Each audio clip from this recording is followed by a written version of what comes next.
Apparently, in order for you to go live, you have to press the go live button.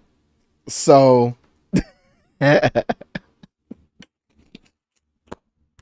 okay. Can you hear or see me now if you are in the chat? Can you hear or see me now? That's the question. Ay, ay, ay. I didn't press go live. I was here talking and I didn't press go live for a while.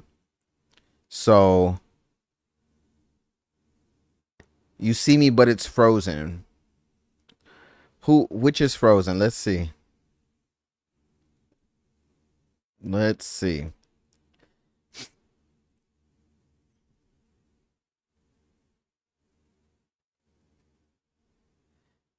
Am I still frozen now?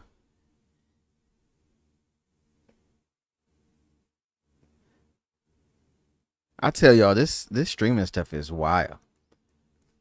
Am I still frozen now?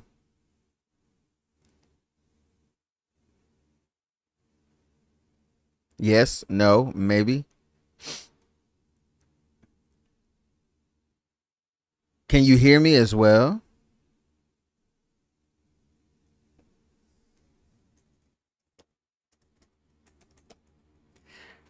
Because I'm not getting anything. I'm not getting any lag or anything on my end, but I want to make sure that anybody that's watching can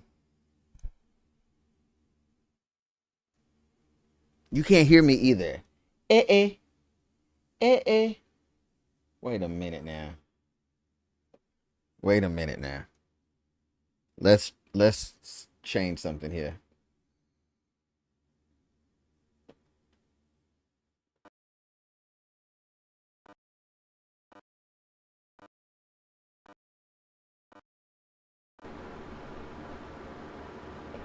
You can hear me. Rashida, you can hear me?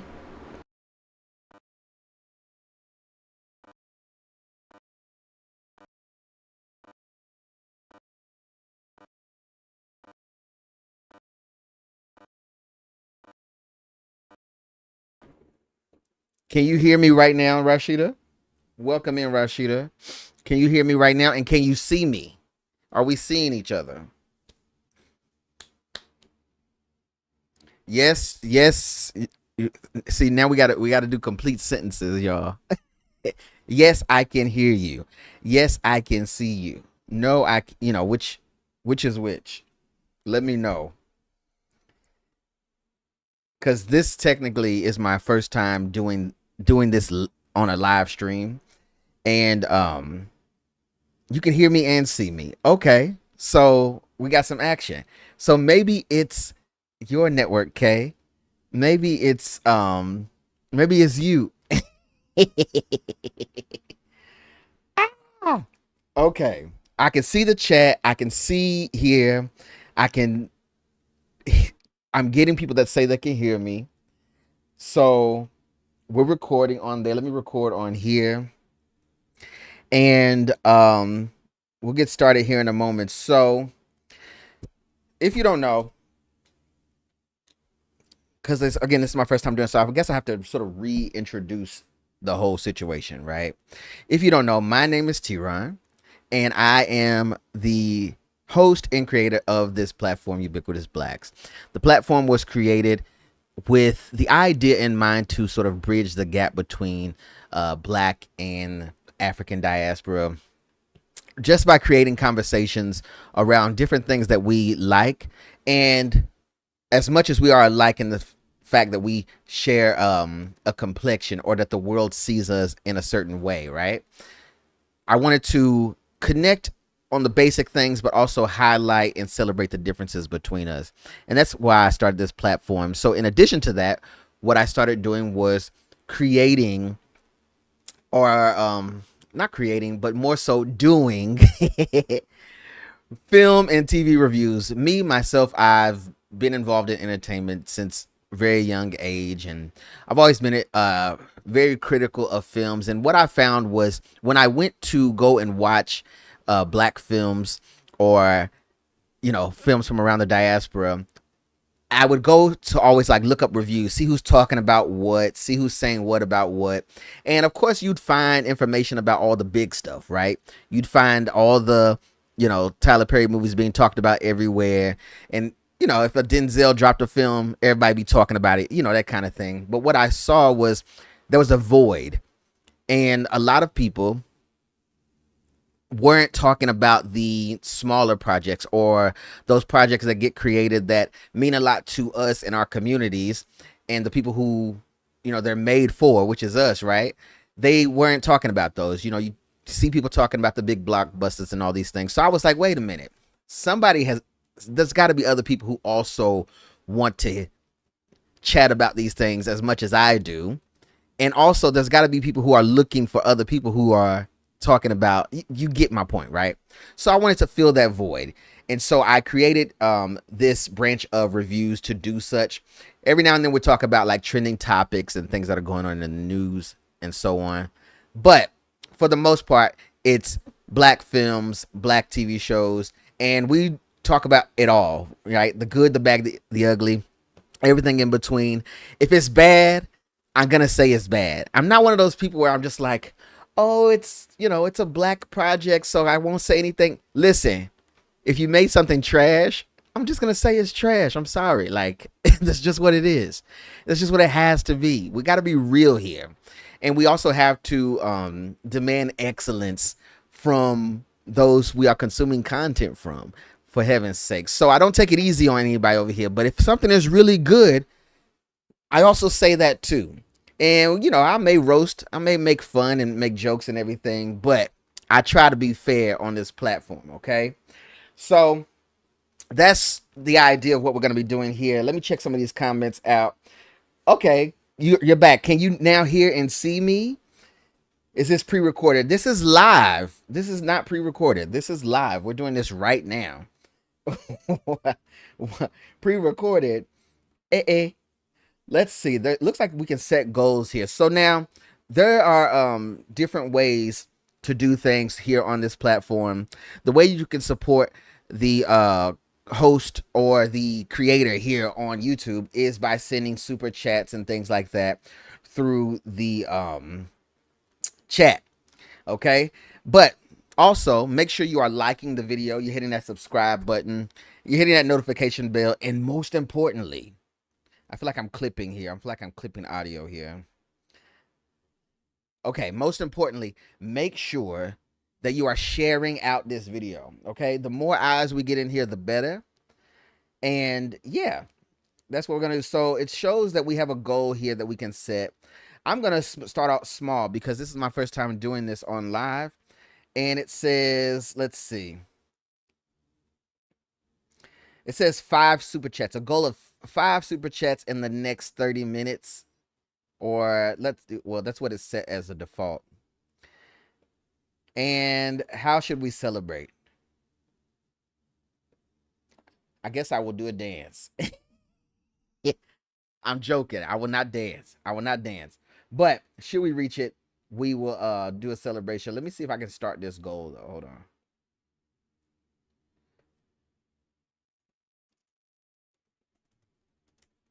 Maybe I will dance. Okay, we started a goal. Seagull. Okay, so we have 30 minutes to complete those super chats. Hey, Michaela, thanks for the super chat as well. Also, remember when you are setting a super chat, when you're sending a super chat, okay, let me say that. Dance. Okay, I would dance. When you send a super chat, you are supporting the live, but also you can send a message in there. So if you want me to make sure that I see it, then you can send it there.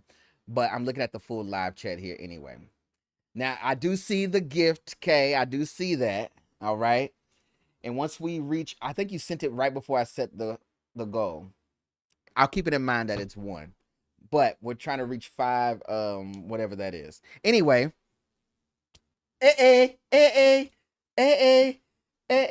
Queen, I see you. Thanks for the super chat. Okay, so this is a little tricky. But I'm gonna get the hang of it. I'm gonna get the hang of it because I want to come over here on this platform more often, and I want to be able to speak and connect to everyone here, doing some live content here and there, but also still, of course, doing the pre-recorded content. So those of you who know someone who can't make it necessarily right now because they're doing something other than coming over here, I don't know what's wrong with them. Don't worry, I'll put clips up of the thing later, okay? So don't worry. Also, it's worth noting that since we are over here on YouTube and not another platform, that while we will be discussing several films and things today, I can't actually show you all the clips in the live because they'll shut me down. So there's that. But don't worry, I will keep resetting the room. We'll keep going over the different shows and stuff. And in this, since we're talking about a bunch of different shows, I'm going to kind of fly through them. Normally, I would take my time and dissect each show, each episode, scene by scene, that kind of thing. I'm going to kind of be a bit quick about what we're talking about here. And those of you who may not know, I have a very unique rating scale. So if you've seen past episodes of the reviews, there's a unique rating scale that was created specifically for this channel. So normally people rate movies 1 through 5, okay? That's not what we do here. I wanted to use my rating scale to highlight Black performers and Black creators in the business who have made an impression on the community. So today our rating scale goes as such. There's 1 through 5. Number 1 means it's trash, okay? Number 1 is a Stacey Dash. The reason we call number 1 a Stacey Dash is because, of course, like, Stacey Dash had her moment, y'all. Let's be real. She had her moment, but nowadays it's not so much. So Stacey Dash, if you hear Stacey Dash when we're rating a film, that's our number 1, all right? Number 2, for what we came up with here, number 2 is a Kevin Hart. Now, I know a lot of people like Kevin Hart, but also I know a lot of people that don't. A number 2 sort of represents, it's a little bit better, but it can be annoying, right? It can be the same thing over and over. It's not that great. It is what it is, that kind of thing.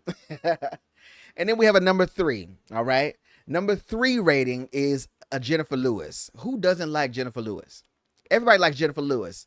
But I think we all can agree that we love Jennifer Lewis because she is always Jennifer Lewis. Everything Jennifer Lewis is in, she's Jennifer Lewis. She's motherfucking Jennifer Lewis. Oh, can you cuss over here? My bad. She's Jennifer Lewis, right? That's it, okay? So it's right in the middle. We don't hate it. We don't necessarily think it's the best thing ever, but it's right in the middle. We're right there. We're fine. It's fine. We've accepted it. A number 4 over here is a Queen Latifah, okay? Something that's a bit better, We enjoy the performances. It's usually always great. Someone that's really beloved in the community and someone who represents a lot of good qualities and puts out good projects for the most part, right?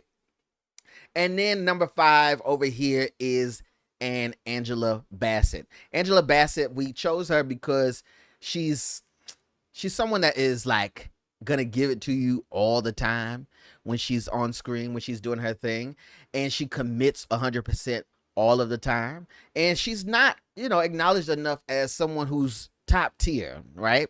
So we were debating about different people. This is what we landed on for the 1 through 5. However, there is a secret rating that is much higher than the 1 through 5.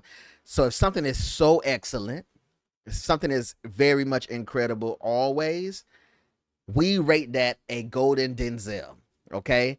Denzel, of course, is like the epitome. We were debating between Denzel and Viola Davis, and we kind of landed on Denzel at some point. Denzel, you just don't give out Denzels over here, though. You really got to have something great to be giving out Denzels. So, that being said, now that you know the rating system, we're going to get into some of the films that I have watched over the year, so far this year. And yeah, let's see what we got. But before we do that, wait a minute. Let's see if I'm, what's happening here? What's happening? Can I make it so that the super chats come across the screen? I don't think I can control that. Am I still good? Am I lagging? Am I lagging or am I okay? So it looks like something funky is happening here.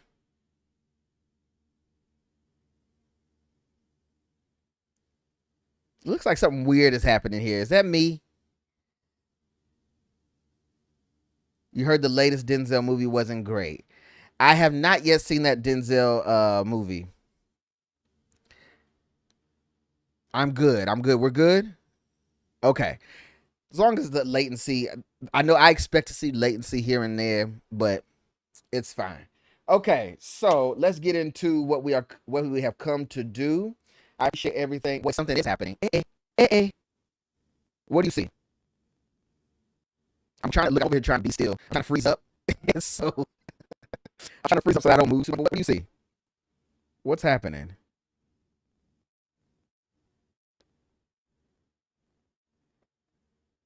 You see all this live stuff. Am I am I good right now? Are we good to go forward or is there some lagging? What's happening? Okay, let me open it. What's this?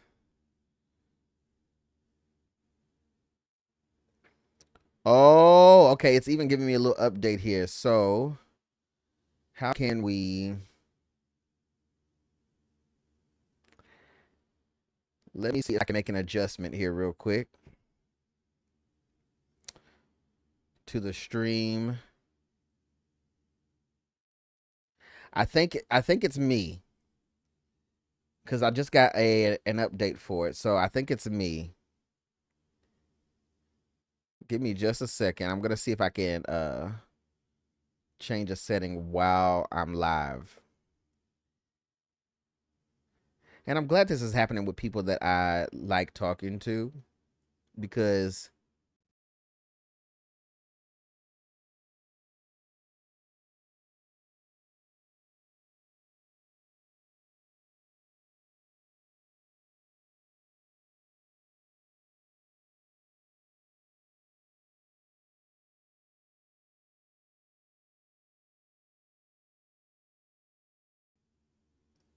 I think you all get it. Let me see. Control panel. Let me see what the control panel is saying. Eh.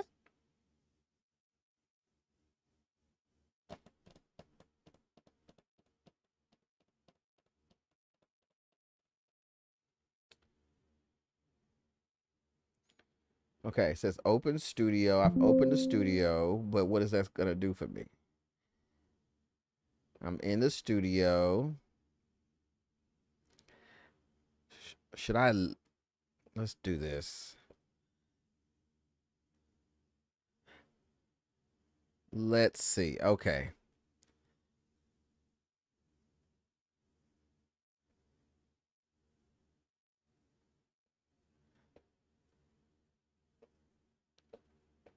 Here we go. Stream settings.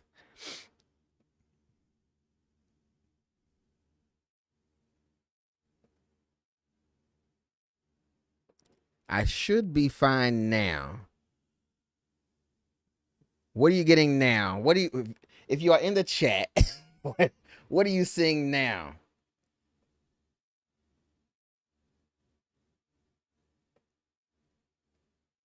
Seems like it wants me to make a change here. It wants me to change a setting.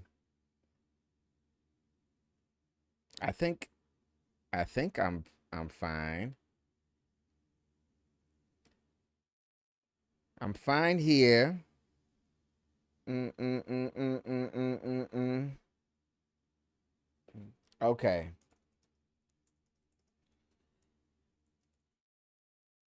I fixed the setting here so I'm no longer seeing a lag. However, somebody else might be.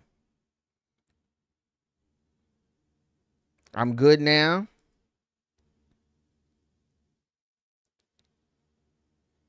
Is there any lagging? Is it delayed? Anything like that? Are we good? We got Rashida that says I am good. Thank you, Rashida. Anyone else? We all good?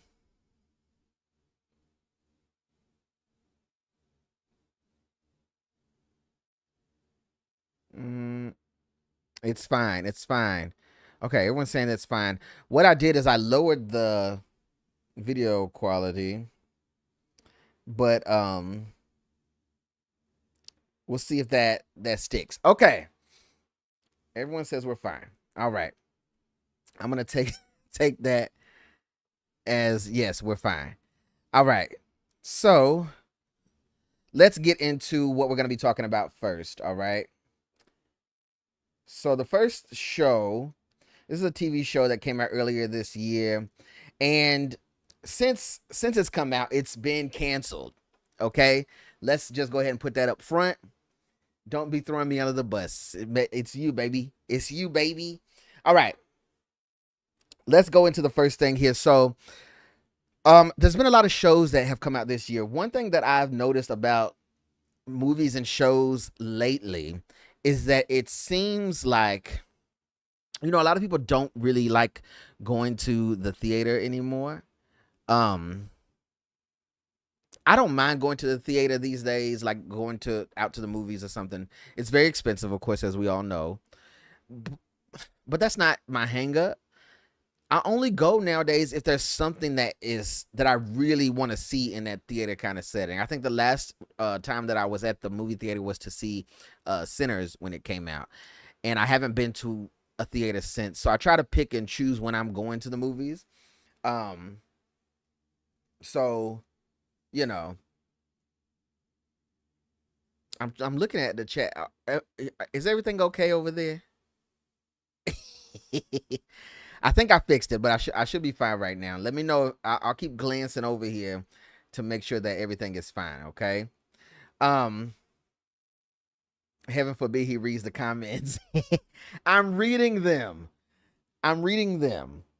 So there's a normal latency. So I'm speaking and I'm doing this thing, and then I think it kind of feeds it to you all a few seconds after the fact. So I'm reading the comments. Trust me, I'm reading them as they come. So okay, where was I? Okay, the last time I was in the movie theater was to see Sinners, and I think that it the way that they set it up, it required a movie going experience. But again, that was back in what, March, something like that.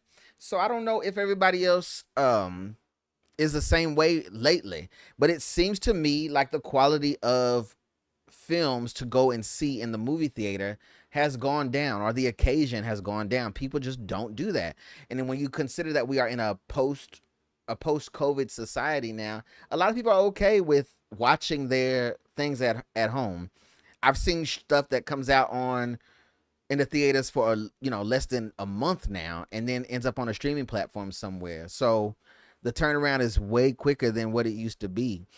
So I don't know about y'all, but for me, I pick and choose when I go to the movies. I say all that to say this. I feel like TV shows have gotten it right more than movies this year, especially when it comes to black or black led shows. Number one, the pacing is different, right? You're watching a series that's 5 to 8 episodes. They're all an hour a piece. They can tell the story at a different pace than a movie. The movie's gonna be what, an hour and a half, 2 hours, and they got to tell everything pretty quick. So that's already an advantage right there, especially if you really are enjoying a show and you want to get the best out of it. That's your advantage right there. So while everyone is okay being at home watching movies and shows, not all the movies and shows are good this year. So anyway, if you read the comments, you would know that it was fine. You know what, Rashida? Don't you start, okay? All right. So the first show that we're going to be talking about today is one that came out earlier this year, and I have notes from it because I haven't watched it again since it's not rewatchable. I'll go ahead and put that out there. Is a show that came out on Prime. Let me pull my notes up.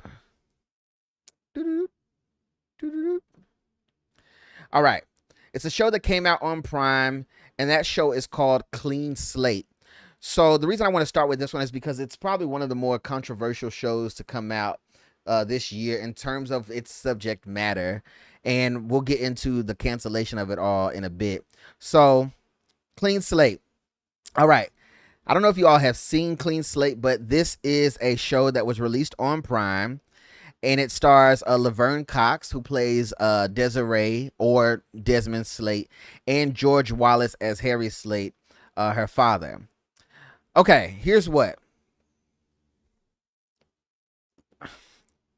First things first, if you know who Laverne Cox is, we know that Laverne Cox is a trans woman, okay? And she lives her life out loud in that way. And so when I learned of the theme of the show, and it's very basic, there's nothing too crazy here, is that Laverne plays Desmond. Desmond leaves home and goes to the big city. He's from the country originally, leaves home and goes to the big city, finds himself and comes back home to the country as from Desmond to Desiree. Okay. And Desiree's father is played by George Wallace. Here's what, with George Wallace is considered a comedy legend in black comedy, right? He's been around forever. Nobody know George Wallace has been old all my life. I recently saw videos. I recently saw stand-up comedy from him where he was younger, and the only difference was that he had dark hair. His hair wasn't gray. But other than that, he'd been old all my life, right? And so I was like, okay, this is an interesting pairing, right? And I was willing to receive the story for what it was. The story was also one of the last series to be produced by Norman Lear. So everybody who knows Norman Lear, he passed away in 2023, okay, I believe.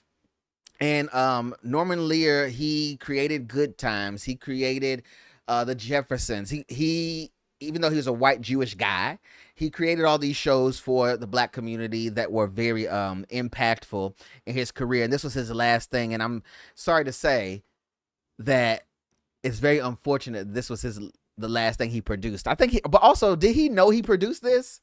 Because Norman Lear was like 110. Did he know? Did somebody just sign his name and put it on this project, or did he know that he produced this? Because I don't know. So anyhow, with Clean Slate, the show, I gave you the premise of it. So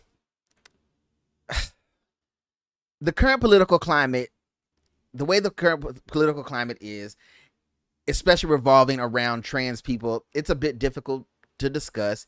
And so what I was hoping for was that this show would go about showing the humanity of people who don't often get humanized, right? And not being so, the show not being so much like, oh, I'm trans, like, you know, that kind of thing. And I think it achieved that for the most part. So it set out to do what it meant to do, was to just take a story and not make a big deal out of someone who is living their life as a trans person. Fine.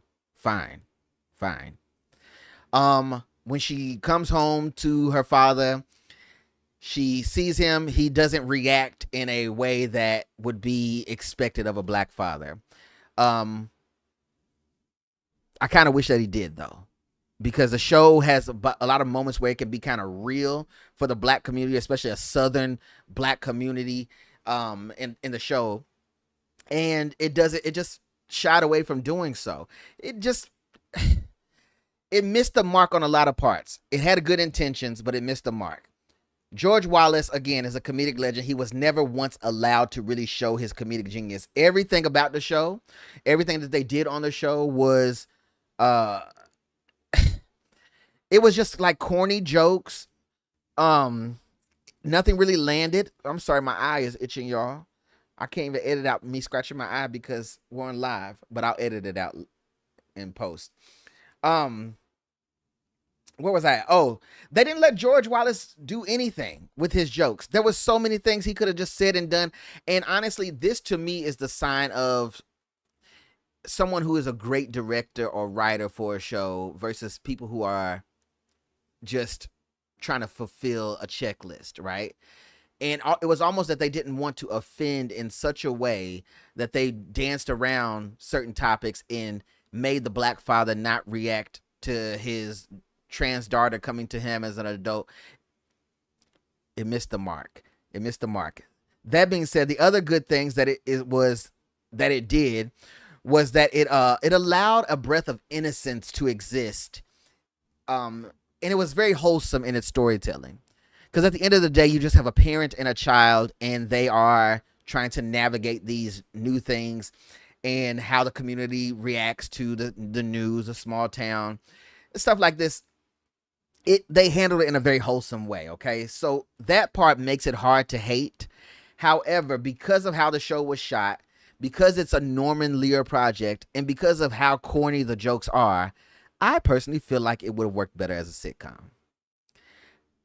Meaning, all the jokes seem to be set up in a sitcom fashion. You know, when you're watching a sitcom, the neighbor comes knocking on the door, they come in, the laugh track plays, you know, that kind of thing. This show probably would have had a longer life in it had it just been a sitcom, because that's what it was set up for. I feel like that's what it was written for, but they didn't shoot it that way. You get appearances from people like Nene Leakes in the show. Nene Leakes, if she's the bar for acting, you understand how poor the acting is on this show. Nobody on this show can really act. The best character on the show, I would have to say, would have to come down to what's her name? She's been in everything. What's her name? What's the one of the moms from? She's one of the mothers in Half and Half. Thelma Hopkins. Thelma Hopkins. She's been in everything. She was in Family Matters, I believe. She's been around for a long time. Okay, Thelma Hopkins. She was the best thing about the show, and that's because she has been around for so long. She played the character she was playing, and she delivered. She's always delivered. She's also someone who doesn't get enough flowers from people. I think we all know who she is. We know what she looks like when we see her. We would recognize her. We would recognize her, right? But nobody really gives her props for being in the game as long as she had. She was the best part of the show, and she's barely in the show, okay? So, what's up, Brittany? How are you? So that's that on that. All in all, the show, again, came out on earlier this year. It came out on Prime. I think you can watch it for free now on like not Tubi, like Freevee or something like that, because they gave up on the show. Jesus. There's a whole lot I can get into, but I'm not going to get into specifics because I want to move on. All in all, I'm going to give this show a Stacey Dash. Which is the number 1 on the scale of 1 to 5, y'all. I'm going to give the show a Stacey Dash because it was too scared to push the limit. And so, since it wanted to be corny, it should have just been a sitcom that came on, you know, Tuesday nights or something. Y'all can try it out if you want to. And also, since then, Laverne Cox, the star of the show, has come out and was, you know, they were going in on her on the social media platforms because she had glorified the fact that she had dated some white police officer and cancel the show. It's already canceled, but you know, if it wasn't canceled, I'd say cancel the show because the public perception has been ruined. So that's that on that. Clean Slate was the name of that show, and if you want to check it out, you can. But I'm telling you, just watch it to see how bad it is because it's bad. My next question, and I want the chat to answer me here. Okay. Did you all know that Morris Chestnut is the lead on a CBS show, on a primetime show? Let me know in the chat. Did anybody know that Morris Chestnut currently, as a black male, has a lead role on a primetime show? Let me know if you knew that or not, because I want to know before we even get into this, because I don't think a lot of people know. I don't think a lot of people know. Um, Also, make sure if you are watching, again, hit that like button on the video, and also hit the subscribe button, the notification bell, etc. We also have a goal here that we are trying to achieve with super chats. So if you want to support, then feel free to come in and support in that way. All right. But did you all know that Morris Chestnut had a show? I don't think anybody did. Morris Chestnut's always working, and he's one of those people when it comes down to it in the black community where a lot of he's been a heartthrob. He's been, the guy in the 90s and so on and so forth.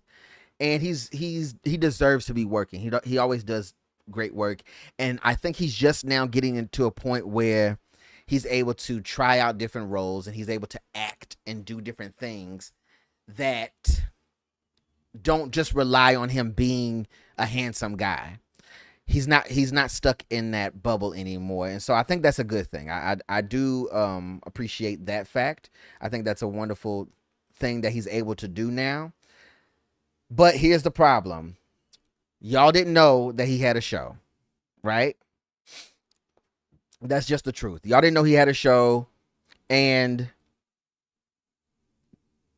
excuse me, y'all didn't know he had a show, and y'all didn't know that.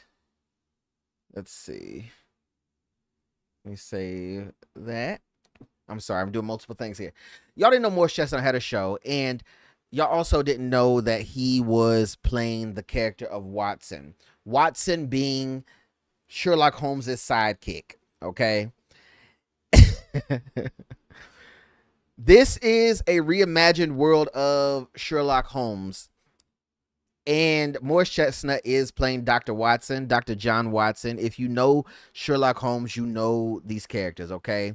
He has a wife who he's estranged from, which is the B storyline in the show. We're threaded throughout that, they are separated. Her played by Rochelle Aites. Rochelle is, if you see her, you know who she is. She's very pretty, and I just wanted to point out that their chemistry in this show is enough to enjoy the watch, okay? But if you're not necessarily a fan of Sherlock Holmes or mystery shows that have that kind of theme to them, the show kind of does something else. It also has this medical drama that's underneath. So Dr. John Watson, okay, he is a medical professional, and in this series, it starts out in a very tragic way. I don't want to spoil it, but I mean, I guess I might as well. I don't know if anybody will ever see it. So, Morris Chestnut as Dr. John Watson, we see him running from someone. We don't know who it is. He jumps off of the side of a cliff down a waterfall. He wakes up out of a coma, and he learns that Sherlock Holmes has passed on. All right. That's where we start out the show. And it's modern. It's modern times. So modern technology, all these things. And we don't know if Sherlock Holmes in this show is black, but Dr. Watson is black. Okay. Here's where they went wrong for me. When the show was being announced and when it premiered, I stayed up to watch the show. The show was supposed to come on at like 9-ish, maybe 10.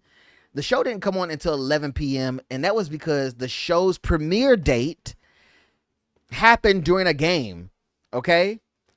I want to say there was a delay to the original premiere because the Super Bowl had happened, and then along with that delay, they also had like another basketball game. I don't know what game it was. All I know is when I turned on the channel to watch it, the game was still on, and then they finally pitched to the show way after the fact. So the show didn't air until after 11 p.m.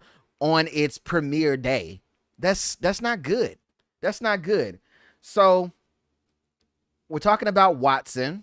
All right. Watson is the name of the show. You can see some of the cast here with Morris Chestnut there as our lead, Dr. Watson. And It just was. I don't know if it's gonna get renewed for a second season, y'all, because y'all don't even know that it exists. They didn't even give it a chance. They didn't even give it a chance. Right now, there are black-led shows that are trying to establish when you are watching a show, especially if it's a show that comes on primetime television, because everybody has streaming now, right? I personally watch the show on Paramount Plus because that's where you can watch the show. And it's very smart. It's very well written. The characters are well developed. The performances are solid. All those things are there. Nothing is wrong with the show, but I feel like the network doesn't commit to the show like it could. Okay. And you have to establish a habit with people, and you can, let me put it this way: a network or an app, whatever you want to call it these days, whatever people are using, can teach people how to treat a show based on how much they promote it and how important they make it feel to other people. I don't think the network committed. Airing it during a game, because you know there's a potential for the game to go into overtime and all those things. Airing it so close to Super Bowl, all these things just did not give the show a fair chance. But again, if you like medical dramas, every episode of the show, you're learning about a new medical mystery. So there's that. So Dr. Watson, he'll have a patient because he has a private practice. And he has head trauma. He just came out of a coma. So you have that whole thing going on. He's also separated from his wife. You have that storyline. And there's also other characters that you meet. People that are, other medical personnel in training. Some people who are just fans of Sherlock Holmes and Dr. Watson's work. And so they, blah, blah, blah, blah, blah, blah, blah, blah, blah, blah, blah, blah, blah, whatever. There's also villains in the show. There's all kinds of stuff like that. It works out. But the network didn't commit. I will say the relationship between John and Mary, who is, again, Dr. Watson's wife, is fun to see because we're seeing two very intelligent black people who are a couple, and they are trying to work through their problems. I think that, so Dr. Watson is who he is, and he has his private practice and so on. But Mary, I believe she's like the director of whatever the hell, right? Again, it's been a while. So there's that. What I will say is, for people who are fans of Watson or fans of Sherlock Holmes, it stays true to the books and it stays true to the nature and the world of Sherlock Holmes. I think that I have a personal issue when it comes to shows where they just basically take a title or they remake something and they just make it black. I think it's lazy, and I don't think it's real diversity, because you're not committing to a new story. You're not trying to put out anything new out there. You're just basically taking something that people already, quote unquote, have faith in, or something that's already made money, and you throw somebody black as the lead, whatever. I don't care, right? The way, and then my chat is saying the way Morris Chestnut licks them lips. This has nothing to do with that. This has nothing to do with that, y'all. Morris Chestnut, I will say he maybe does lick his lips in the show. You have to go on Paramount Plus to see it. But I couldn't tell you. Okay. Honorable mention to Randall Park. So Randall Park, you all may know from Fresh Off the Boat. He also played in Crazy Rich Asians. He's everywhere right now. He plays our main villain, James Moriarty. If you know Sherlock Holmes, you know the character of James Moriarty, and that's, the arc villain of the show. And he's teased. He's a surprise, person throughout. Blah, blah, blah, blah, blah. They're trying to balance modern storytelling with a story or a character that people know and love, but the network hasn't really committed to it. You didn't know about the show. I knew about it only because I pay attention to this kind of stuff. And Morris Chestnut, being who he is and being a black lead on this show, we should have, been all talking about it and sort of giving him a chance, because everything is solid on the show. But I doubt that we're going to see too much more of this. If it's been announced for a second season, I don't know. I haven't checked since. All in all, from what I've seen on the show, I'm going to give a Jennifer Lewis. I was able to keep up with maybe like 5 episodes before I stopped.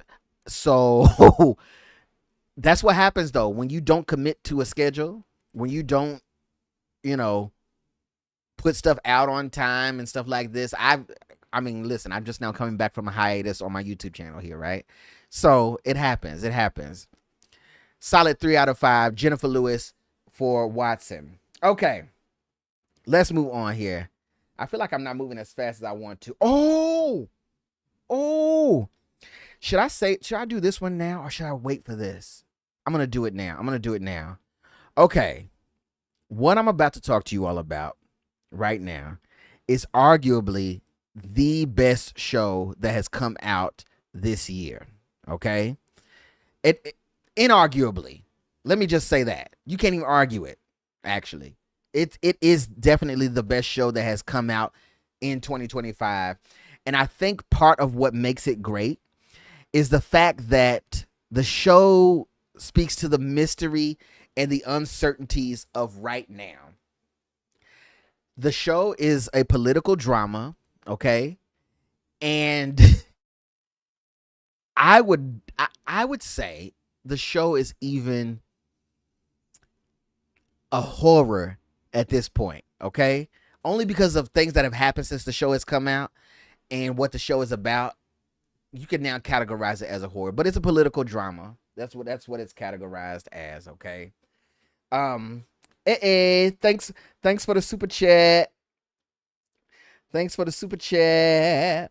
Wait a minute. This says this is your 10th super chat on a live stream. Wow, you are doing it up over here on the YouTube. Well, you probably didn't even know that until I just told you. You already know it until I just told you. So, okay, the show I'm talking about, y'all, is Paradise. Paradise. Okay, Paradise is on Hulu / Disney Plus, and it stars Sterling K. Brown. All right. The performances on this show are impeccable. The storytelling is amazing. The thrills, the action, the suspense, everything, boom, boom, boom. This show does not waste 1 second of screen time when you're watching it. There's no moment that you're watching something and it's just maybe somebody fidgeting with a watch or, wasting your time doing something else. The show is intentional throughout. Now, the show does have a non-linear storytelling where it starts you out in the middle of the story. It goes back to filling those gaps, that kind of show. But it does it in a way that doesn't interrupt the pace of the show. All right. So Sterling K. Brown stars as Agent Xavier Collins, and he's a Secret Service agent that works very closely with the President of the United States. That president is played by James Marsden. And let me say this. I know in my mind, I shouldn't say what I'm about to say, but I'm going to say it. I know in my mind that Sterling K. Brown is probably older than James Marsden in real life. But the melanin, I never thought of James Marsden as someone who was older or in his late 30s, early 40s until I saw this show. I said, maybe James Marsden is that old. Because you put him next to Sterling K. Brown and he does start to look his age. That has nothing to do with the show. I'm just saying. But what happens here? So the president ends up being unalived, murdered. All right. And Xavier, who was his closest agent at the time, tries to figure out the mystery behind the murder. That's how we start out the show. And the only issue with what he's trying to do, because he wants to figure this out, he has to figure out, how did someone get to the president? How were they able to do this? They were following all the protocols. Now he suspects everybody. The plot twist here, and I will spoil this because it's a small spoiler, but I'm not going to over spoil this show because I feel like it's something that you should watch because they have recently wrapped filming season 2 of this show. Okay. You should watch it. I'm not going to spoil everything, but at the end of the first episode, what we determine and why everything is so intense is because we learn that Xavier is trying to solve this mystery of who did what to the president and when in an underground city. And so there's this scene, or there's this shot that happens at the end of the first episode where it's like a long crane and it keeps going up into the sky. And what you see is Xavier, Sterling K. Brown's character, looking up at like what looks like an oversized lamp, right? Oversized light. And then the camera keeps going up and we end up in all these like weird electrical things. And it's an artificial sun in the sky is what it is. It's an artificial sun. And so you're like, whoa, wait a minute. Whoa, what's happening here? The whole story is this. It's an apocalyptic show. The world has gone to smithereens, and the president and select few people get ushered into this underground bunker of a city. And the city is big enough that it has cars, it has buses, it has restaurants.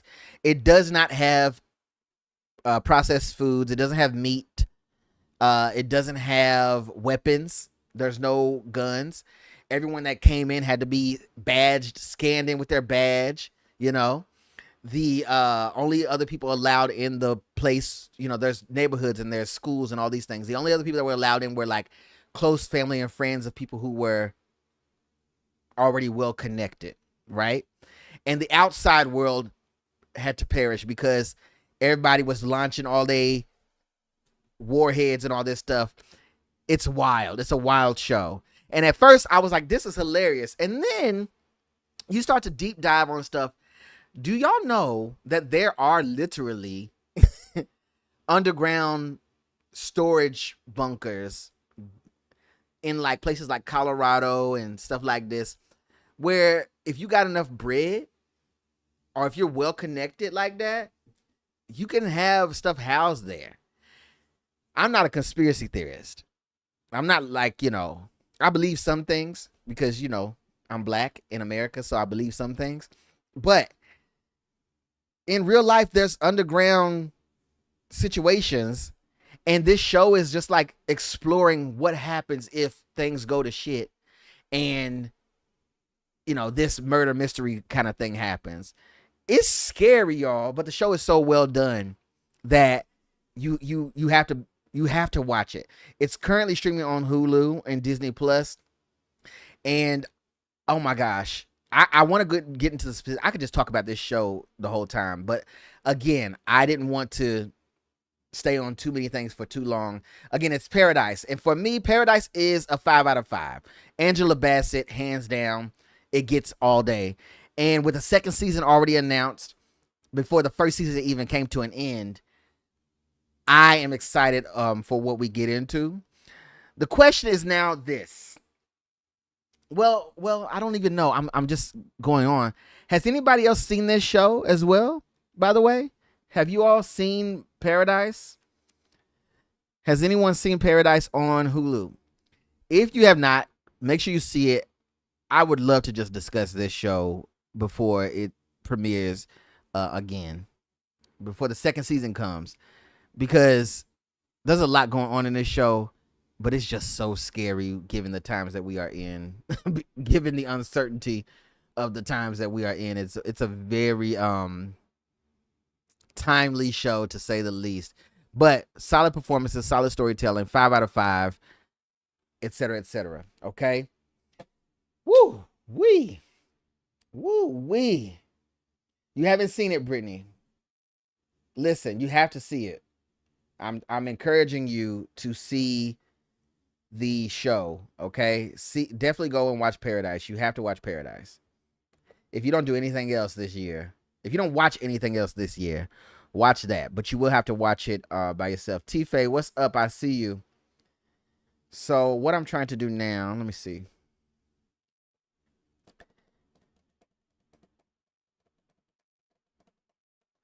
All right, so that is 1, 2, 3. We only 3 down. We got a few more to go here. We have a few more to go. Before we jump into that, I'm going to just take a breath here, and I'll be right back, okay? So, actually, I'm not going anywhere. I'm just saying I will be, you get what I mean. You get what I mean. All right? Give me just a second. And let me check in with the chat. Tife, what time is it for you? Where you're watching from? And then also, what are we doing here? How can I see? Here we go. Viewer activity. I want to see what's going on over here, y'all. I want to see what's going on. The stream is solid. Let's see. Looks like we're doing pretty good. Pretty good. I'm good. I'm over here trying to get through all of these shows that I have listed. Hi. It's not easy. It's not easy, yo. It's not easy, yo. Okay. 8:12 p.m. Jesus. I guess that's not so late, but when I'm counting over here, I'm like, Jesus. Okay. Where were we? Where were we? Where were we?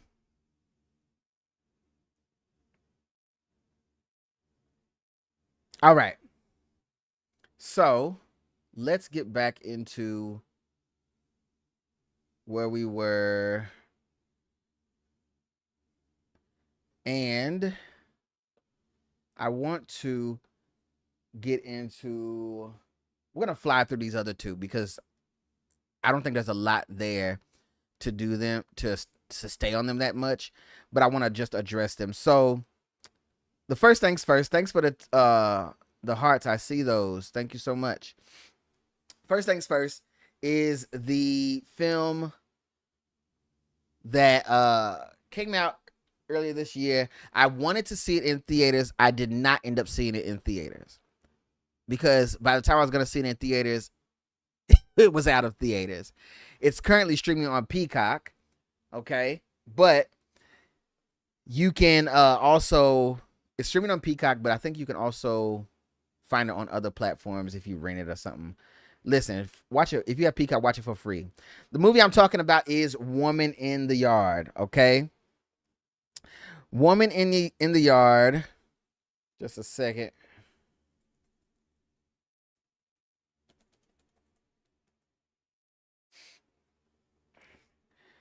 All right. Woman in the Yard is a film that stars Danielle Deadwyler. Danielle Deadwyler is someone who I'm very proud of because, am I gonna dance? I would dance. We didn't reach the goal yet. We didn't reach the goal yet. The goal ended. We didn't reach it, so I can't dance. The goal ended. The goal was for third dance. But I started the goal. So, unfortunately, I wasn't dancing yet. Okay. So, what was I? Oh gosh, what was I? Oh, that's right. Woman in the Yard. All right. So, Woman in the Yard looks like there is. Woman in the Yard is currently streaming on Peacock. This is a horror film by Blumhouse. If you know of Blumhouse as far as like the style of films they do, it's very niche in a way, and they're known for their horror productions. It stars Danielle Deadwyler, who is a person I'm very proud of because Danielle Deadwyler was able to take a small role as, for lack of a better word, a crackhead on the Tyler Perry show. What was that Tyler Perry show everybody was watching for a while? The Haves and the Have-Nots. I think that's what it was. And she took that small role and she flipped it into this career that's growing, and she's a perfect example of never give up on your dreams because this is happening later in her career, but already she's done the piano lesson with the Washington brothers, Denzel's children, and she's got a whole slate of films lined up that she's been in, and this is one of them, Woman in the Yard.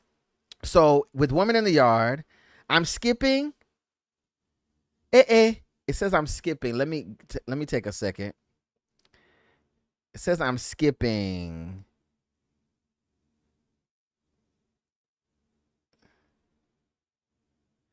Let me see if I can adjust my bit rate, guys, while I am on the stream. Give me just a second.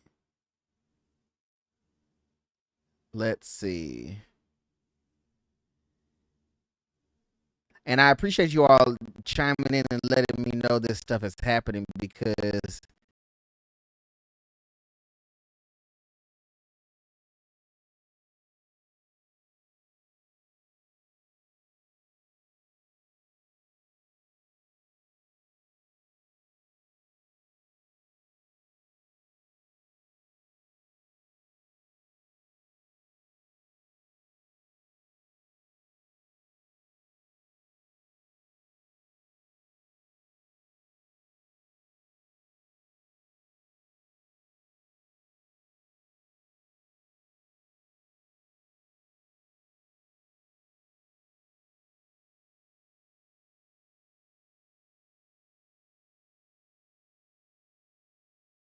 I gotta know.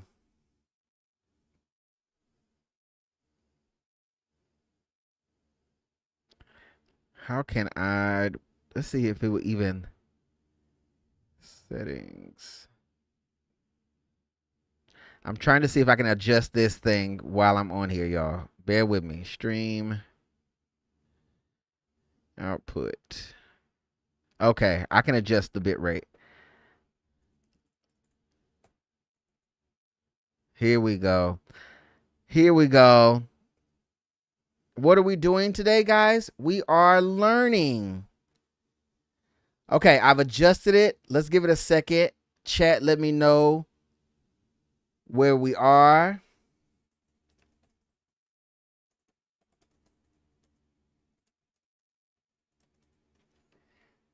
All right, chat. Let me know if it clears up in a moment here.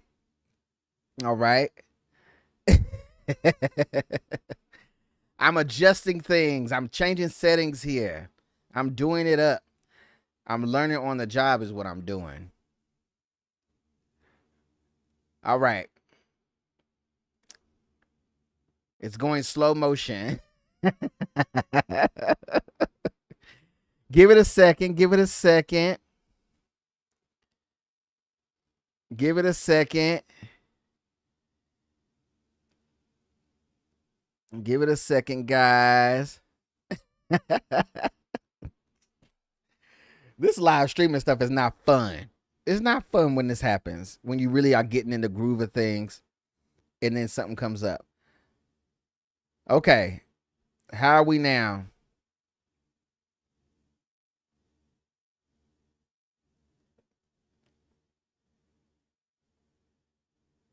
As a matter of fact, I'm not going to say another word in after this right here, and well, until you all let me know it's okay. I'm not going to say another word until now.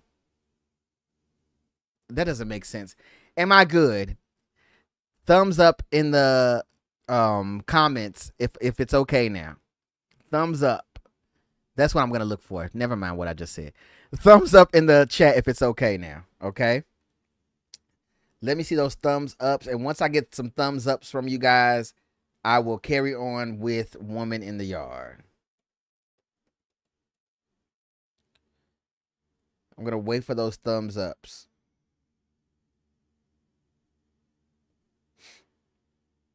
I'm seeing someone saying, okay, it's good, better like this. Okay. If I can get some thumbs up in the chat, then I'll know that we are good to keep going.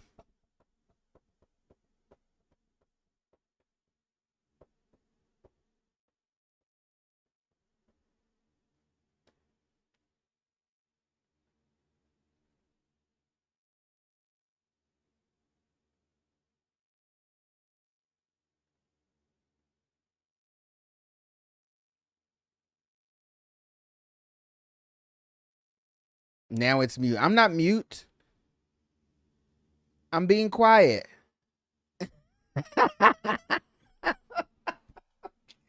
I'm not mute. I promise I'm not mute. I'm not mute. I'm not mute. What it is I think there's a latency with the stream that I'm seeing and the what is being fed to the channel.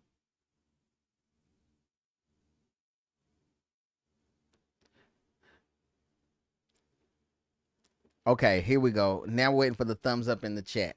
All right.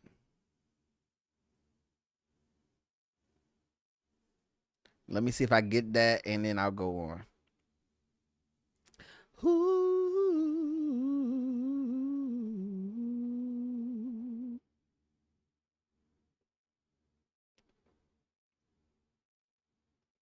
Thumbs up. Okay, we're getting thumbs ups now. We'll get the hang of this. We'll get the hang of this. We'll figure this out. We'll figure this out. Okay. All right. Let's get back into it. Woman in the Yard. Woman in the Yard. So again, Woman in the Yard is a horror film that stars Danielle Deadwyler. Danielle is someone who has taken her career and flipped it from a small role in the have and the have-nots to working with the Washington brothers, and she's done the piano lesson that came out on Netflix late last year. She's also done this film, and she has a whole other line of projects that are lined up for her this year and onward. So she's a phenomenal actress, so an amazing performer. And in this movie, I'll give you the premise of it. It's currently streaming on Peacock, is where you can watch it if you have Peacock. So there's a woman played by Danielle Deadwyler, and she has two small children. She has a teenage son, and she has a I want to say like maybe her daughter is like 6 or 7 years old. All right. And they are living on a farm. Excuse me. They are living on a farm, and what we learn throughout the early parts of the film is that the husband is no longer in the picture because there was a car accident that the parents were involved in. The husband of the family did not make it. However, he had big dreams for this family. It's worth mentioning also that the family has a dog, just so you know. All right. So one day, wait. The mother is also still currently injured from that same auto accident. Okay. And she's walking around the house on crutches. They're running low on money. The electric bill doesn't get paid. The teenage son is, in his ways. The little daughter is having trouble trying to do her homework or learn from home, whatever. There's a whole lot of stuff happening, but it all has to do with the fact that recently everyone is dealing with their trauma because their father is now deceased, the children, and the husband is now gone. Okay. So one day, while they are just minding their business and the struggles are happening, the power gets cut off in the house, and they live on this farm, and they're in the middle of nowhere. What the movie does is it sets up this premise of isolation, right? So we get a young family. Boom, the husband's gone, right? Then the power is out at the house. No electricity. They live in the remote area on a farm somewhere in the cut. And then everyone's devices start to die. So phones are not charged. There at one point the mother goes out to the car to see if she could charge her phone in the car. Car is dead. All kind of stuff is happening that's going wrong. What it does is it puts us in a place where we're supposed to, where we're supposed to feel like this family is, helpless. We feel bad for them because they ain't got nothing. And of course the dad has passed on. So we're supposed to be feeling bad for them and being understanding of all the different emotions that are happening in the house. They're minding their business one day, and they take the dog outside. The next thing you know, there's a woman sitting in the front yard. It's in the title. I ain't spoiling anything. Okay. There's a woman sitting in the front yard, silent. She's fully cloaked. She's just covered in black. And let me put the picture up real quick. Woman in the yard. That's the woman. Okay. She's sitting in the yard. She's cloaked in black. She's silent. The family sees her out the window, and everybody starts to have different reactions to this mysterious lady. Okay. So Danielle's character, keep in mind, she's injured. Okay. I'm getting comments late. Yes, I'm getting comments late. So keep in mind, she's injured. All right. Actually, I'm not getting comments late. Actually, my feed is already ahead of time. And then you all are seeing the feed after. And then I'm seeing the comment. We'll figure it out. Never mind. Back to the film. Woman sitting in the yard. She ain't saying nothing. She's covered in black. Okay. We got the perfect setup for a movie here. My question is this. Why didn't the movie work from that? Injured mother who lost her husband, two young children who lost their father, isolated in the middle of nowhere on a farm, no power, no resources, mystery figure in the front yard. For some reason, the movie loses it after that. The movie kind of goes through and it's paced in the way that it's paced. But I think the movie drops off, okay? And I think the movie messed up because right in the middle of the movie, when we're trying to find out who, what, or why this woman in the yard is, okay, she is unveiled, or she unveils herself, so we see her, and she's this, tall, statuesque woman who starts to speak, and she's talking to the son of the in the movie, and and I was like, well, why'd y'all do that? I feel like the you have to learn how to set up horror in people's minds, right? Suspense in people's minds. There was no reason that we ever should have seen the woman's face, and if we were going to see the woman's face, we should have seen it until the end. There's also some weird kind of things happening throughout the film. So even though the woman is sitting in the yard, she's able to reach the. Oh, wait a minute. There we go. Even though the woman is sitting in the yard, she's able to use her shadow powers to go after the dog. So they leave the dog outside. When they realize that the woman is out there, they lock all the doors and they're watching her from the windows. They don't want to be out there. The mother is acting even more suspicious than the children, as if she knows more about this lady that's sitting in the yard than they do.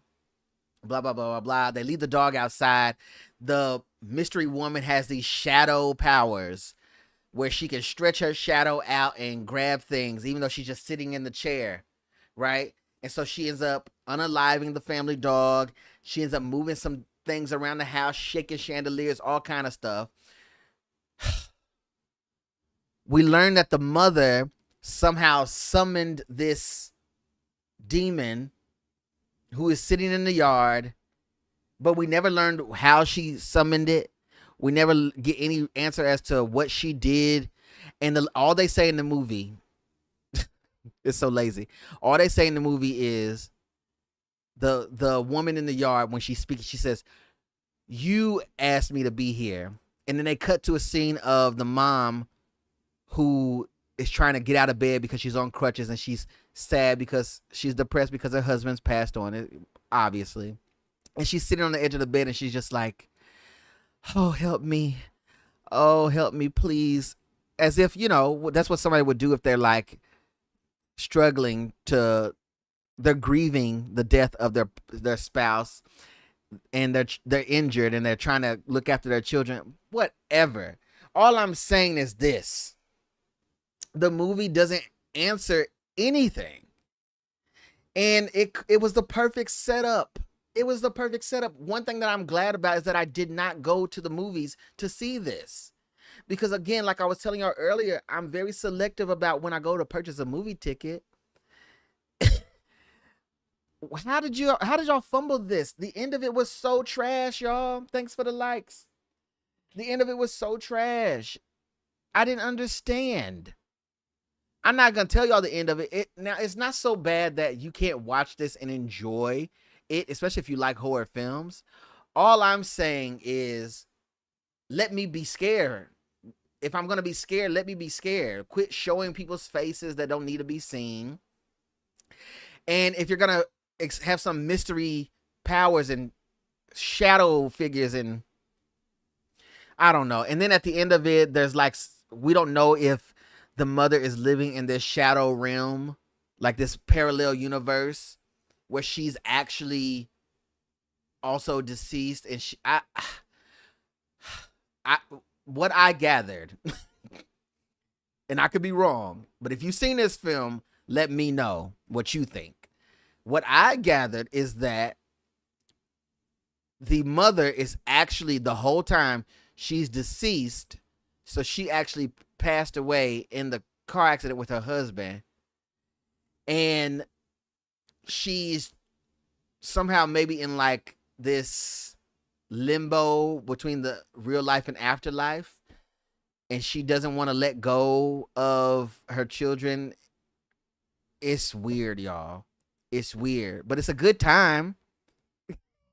I'm like I'm trying to convince y'all. I sound like I'm trying to convince y'all. But all I'm saying is this. If you're going to set it up in a way that it could really be fun, let it be fun, y'all. I think the movie had a lower budget because there were some practical effects that were happening, and also most of the film takes place in the one location, so probably on one sound stage, and to me that can be a challenge for great writing and great acting, and you can really exercise a whole lot with those limitations because everything don't need to be everywhere. But I feel like they started out really good and they rushed it at the end. For that reason, despite the amazing performances, despite this premise, despite all the other good things about this movie, and it is something I could watch again, but now that I know what it is, my expectations wouldn't be as high. But despite all of those things, I think the movie is fine. It's not an insult to anyone's intelligence. It just doesn't answer the questions that it tries to put out there. Questions that you didn't even have. They make you ask the questions that you wasn't even asking, and then they leave it. So for that reason, I'm gonna rate the movie a Jennifer Lewis 3 out of 5. Woman in the Yard. Okay, let me go back here. All right, it would have been a waste of time to go see that in the movies. My voice is going in and out. How am I? I think I'm clipping. Let me lower my thing here. How is that? Wait a minute. How is that? How is that?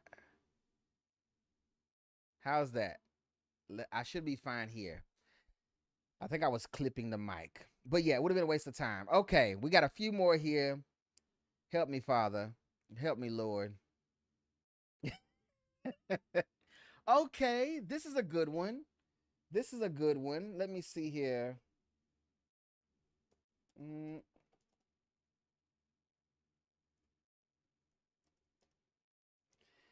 all right. So this is a good one because I think that a lot of people have been watching this. What's 3 out of 5? 3 out of 5. Okay, yes. Woman in the Yard, 3 out of 5. Yes. All right. This is something different because while I recently just was talking about a film that came out in theaters that I was so glad I didn't have to go and see, there's something else here. There's another genre here that it's to me it's much harder to pull off this kind of genre in 2025 when there is streaming, when there is social media and all these things, and people are watching stuff on demand. And that is the daytime soap dramas. Okay. Earlier this year, after however many years, we finally got a black cast, a fully black cast of a television soap, daytime soap drama with Beyond the Gates. Okay. So here's my stance on this whole thing. All right. When it comes to Beyond the Gates, I see the intention, but my question is the show as promising as it was set up to be now that it's been running for a while? Or has the state of television changed so much that it's very much harder to have a strong, long running soap like this? So some soap operas that they've been on forever, Young and the Restless, I don't know if General Hospital is still on, but whatever. All these shows have been on for decades. People's grandparents have lived and died watching these shows. You understand what I'm saying? And some of them are still running. However, there was a point. Hey, Easy Boy, what's up? There was a point where these shows started getting moved to streaming, and meaning soap operas, daytime soaps started getting moved to streaming. And so for years in American television, you relied on the middle of the day being the time for the stories, the soaps. As a matter of fact, if I sit here and I say to you, uh, what's the guy's name? What's that guy's name that everybody knows? What's the guy's name? It's not coming to me. But oh wait, yes it is. Yes it is. if I sit here and say to a certain generation of people, probably all the way up to my generation, if I say to you the name Victor Newman, you know who that is. It's a character from a daytime show, but everybody grew up watching stories about Victor Newman. He was this old, middle-aged white guy. He was, I guess, considered hot at the time, and the show was on fire at the time, and everybody grandmama was talking on the phone about Victor Newman. Okay? Black people love Victor Newman. All right?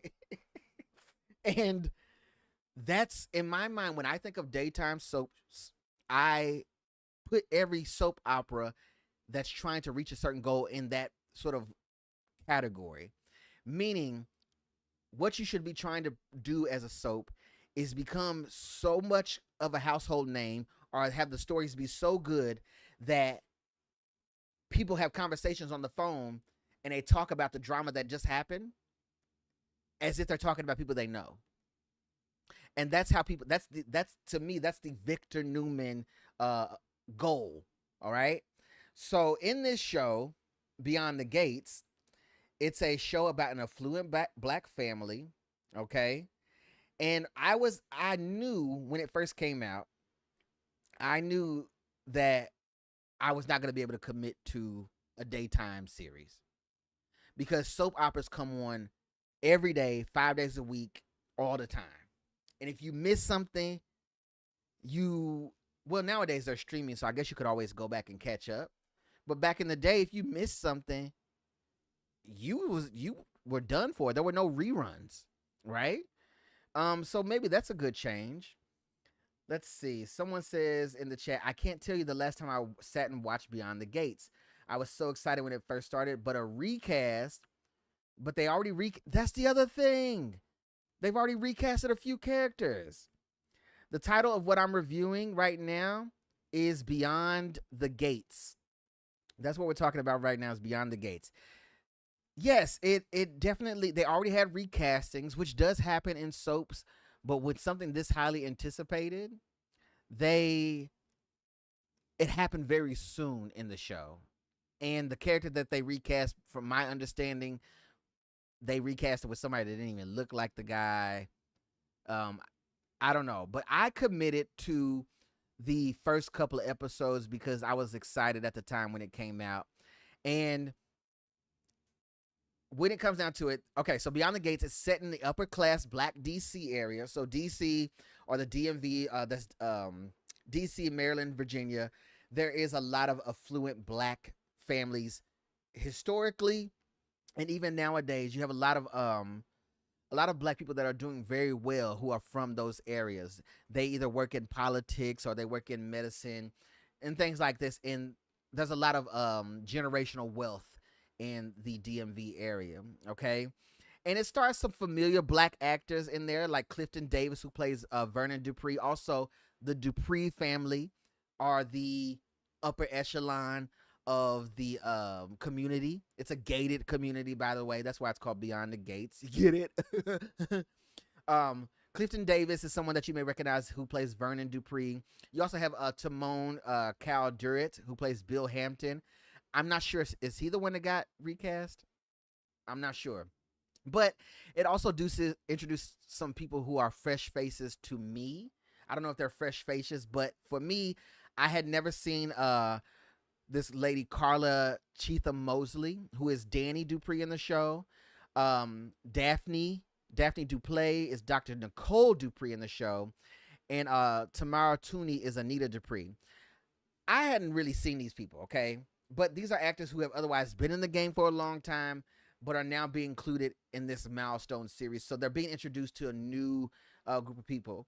And all I'm saying is this: while I did not personally have the capacity to keep up with the show because of the schedule of a daytime show, I was like, let me just go ahead and give it a chance. So first things first, this is worth noting, okay? Everyone on the show looks great. And there's a reason I'm saying this, because we have for years had to endure a lot of bad wigs and a lot of bad makeup, a lot of bad jobs from people who have making too much money for that. Okay? This let me know that there were black costume designers, black hairstylists. There were people behind the scenes working on the show that knew what they were doing because everybody's hair is in place. Everybody's lineup is fresh. You see what I'm saying? And I appreciated that. It had nothing to do with the show. But I was like, yo, it's a daytime show that they probably are recording crazy schedules. And I was like, yo, please do not let the wigs be bad on this show because it's going to distract me from everything else. And thank God they took their time on the hair and makeup department. Oh, shout out to the hair and makeup department on Beyond the Gates. Yeah.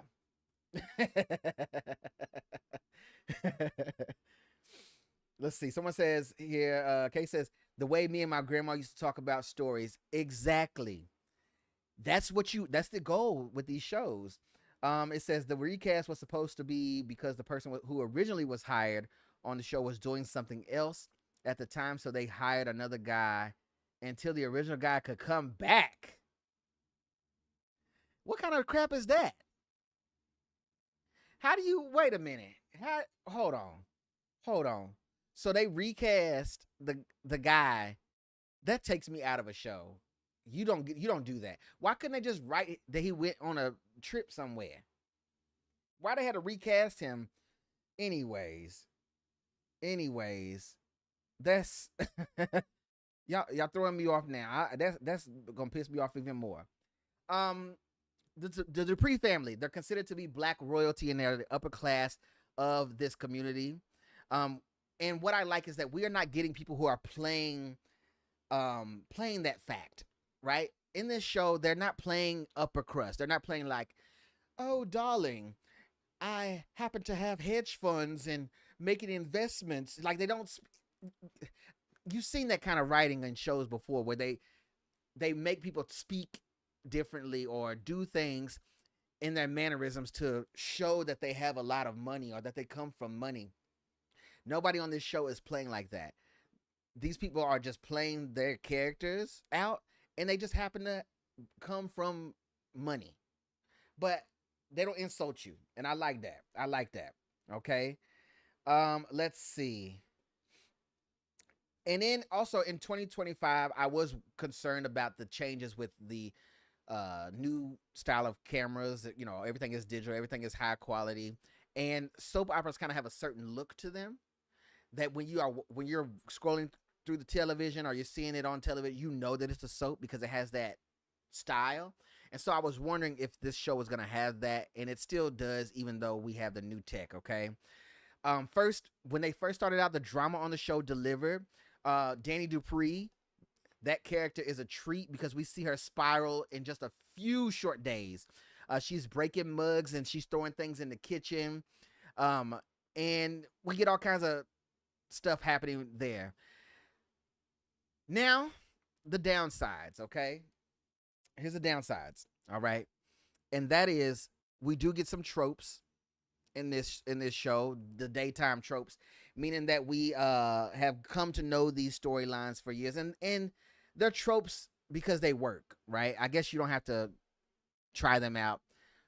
Cheating partners, lying, and eventually what we assume when the show starts out, we assume that there's a murder that happens.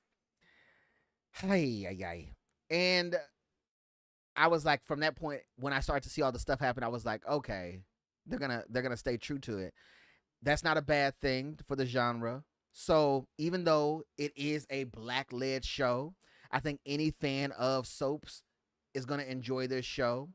And the show doesn't speak down to anyone. It's a diverse cast for the most part because there are also a lot of non-black people in this show that also get represented and get screen time a whole lot, which I was very surprised about.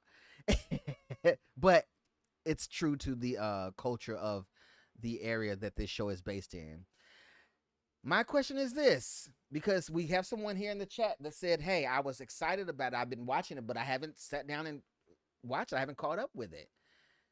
Has television changed too much for there to be a long running successful soap opera series.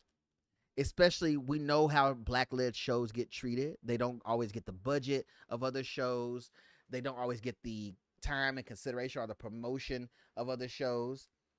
That's my question to you all. My first impressions of it, though, it didn't do anything wrong for the genre. It stayed true to its art form. Everybody looked amazing, like I said, and the stories were there. They came out swinging. I haven't watched it since it came out.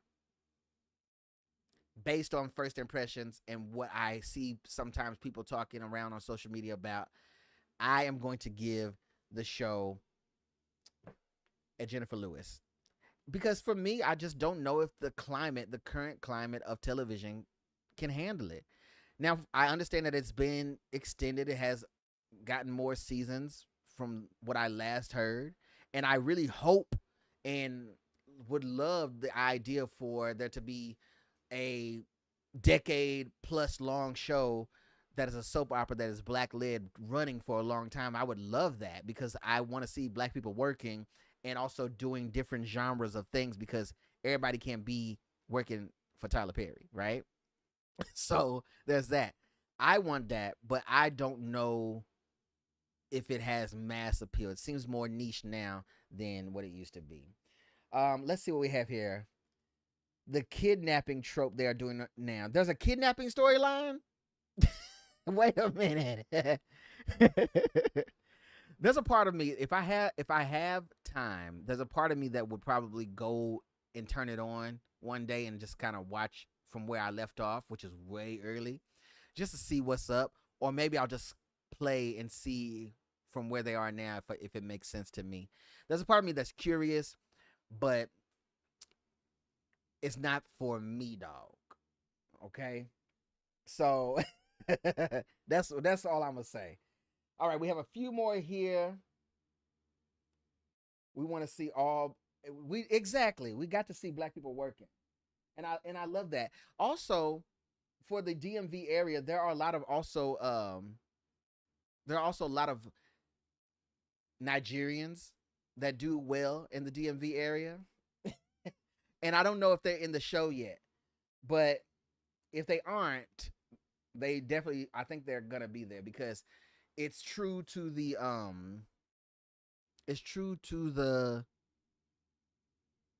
world that they set this up in.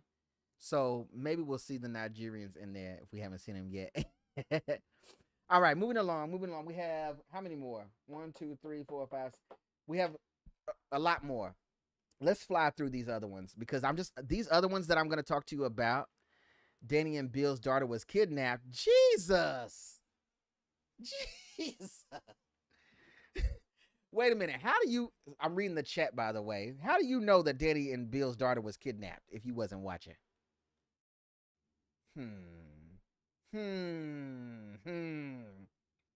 You've been keeping up a little bit. You ain't sat down and I got you. All right. 1,000 Blows. Okay, 1,000 Blows. This is a show that I do not think a lot of people know about, but I wish you did. 1,000 Blows came out on Hulu earlier this year, and it's one of the more exciting and unique series that I've watched so far this year. One thing that I really like about this show, more than anything, is the fact that this show was already filmed with 2 seasons early on. How many shows get that? Oh, like you already knew that you were going to get at least 2 seasons out of this show. That's amazing to me. I love that fact. So she's definitely watching. I think I'm getting the comments late because I'm reading them over here. But yes, T-Faye, she's actually watching. She's saying she ain't watching, but she's watching that show. Okay, where were we? Where were we?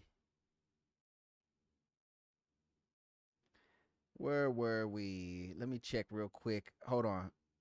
So we're gonna get into 1,000 Blows. I just want to check my stream, make sure everything is good. Okay. All right, yes, A Thousand Blows. So A Thousand Blows is produced in the UK. That's probably where we get why we are getting 2 seasons shot early on. Okay, because it's a different kind of system there. And A Thousand Blows, it's a history piece, but it's anybody can like this show. Okay, anybody can get into it. It's a story about boxing. So if you like action, there's that. There's drama. There's crime, and it's all set in I want to say the 1800s, or is it early 1900s? I don't know. We're gonna find out. I'm gonna read my notes here. Don't you worry about it. Don't you worry about it. But this story is based on real people and real things that have happened in history, but there are some historical gaps. Okay. Number one, I always sit back and I say to myself, what happened to the black people that were in the United Kingdom, in England, before the Caribbean people and the African people came? Because nowadays you go to the UK and you run into a black person, 9 times out of 10, they are first, second, third generation, because they are from some part of Africa, or they are from some part of the Caribbean, and you can see it woven throughout the fabrics. That's why London has a carnival, for example. The food that you find around, anything that's good, it's probably Caribbean food, it's probably African food, it's probably Indian food, right? So I always sit back and I ask myself, well, what happened to the black people, or what were the black people before doing in the in the UK prior to that? Okay, so this show kind of answers some of those curiosities, but also it sheds light on some other historical figures and moments that you may not have known about. This story revolves around Hezekiah and Alec, who are two best friends from Jamaica, and they fight for survival, right? And they are they come into the melting pot at the time that was a violent situation. We all know the stories about how it used to be, people throwing feces in the street, that kind of thing, right? Victorian era London is where they are, in the East End, okay? And they come up against Sugar Goodson, who's a dangerous veteran boxer, blah, blah, blah, blah, blah, blah, blah, blah, blah. All right. This show was created by the same Stephen Knight who created the hit show Peaky Blinders. If you know, you know. I won't get into that. And it stars Malachi Kirby as Hezekiah Moscow. Hezekiah Moscow was a real person, but not a lot is known about him. And so what this show does is it takes the things that you do know, and it starts to build on that. So there's some historical facts and then some fiction to fill in the gaps. But what I found is that the show is very mindful of the history that it's playing with. And it's very respectful of the history that it's playing with. And while it does have some fantasizing moments about it and some romanticizing qualities, it's not distasteful, and it's never done to discredit or take away from the historical facts that can be found. So much is not known about the real life Hezekiah, and this show uses what little history we do know about him to sort of reimagine it. Okay. He was a boxer in the 1800s, okay? And he was there at a time where minorities were largely outnumbered. So the ratio was off. There was not that many black people there. And so you had black people migrating from the United States, from the Caribbean, from Africa, respectively, and they were coming there. This Hezekiah Moscow, who I encourage you all to do your research on and find out more about, because there's little documentaries online about him. There's articles that you can read about him, books about him. He was a boxer. He was a fighter, okay? And that's really where they, start with, and they are true to that. And if you are a fan of boxing and boxing history, he's a name that you probably would have known, and you get to get his story in this show. The first things that I noticed about the show and that I was paying attention to were the accents. Okay, so you have our two main leads, who we said is, what's the guy? What's the other guy? Malachi Kirby is our main lead. So he's playing Hezekiah Moscow. And then it also stars Francis Lovehall, who is best friends to Hezekiah. And his name is Alex in the show. I was paying attention to the accents. I hate when I watch a show. These people are supposed to be coming from Jamaica as immigrants. The accents got to be on point. If the accents are trash, you can kiss mine, right? I'm gonna be taken out of it. Angela Bassett was so good in how Stella got her groove back that we tolerated Tay Diggs's bad Jamaican accent, but it would not be tolerated in a history piece. Okay, so there's that. So I paid attention to those accents, and while Francis was born and raised in Jamaica, Malachi, our main actor, is a bit more detached from his Jamaican roots because his parents were born in London, but his grandparents were Jamaican. So the casting at least considered that fact. But because of that, Malachi's patois is on point. And it's very interesting also to hear patois in the early, in the 1800s, if you will. So I was glad about that.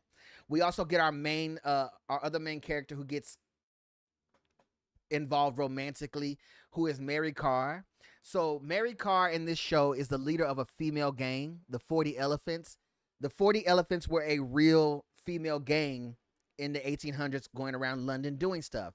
So this was everything from organized pickpocketing to, serious crimes of theft and things like this. They were a serious group of women who were rebelling against the times, and they were taking up for themselves.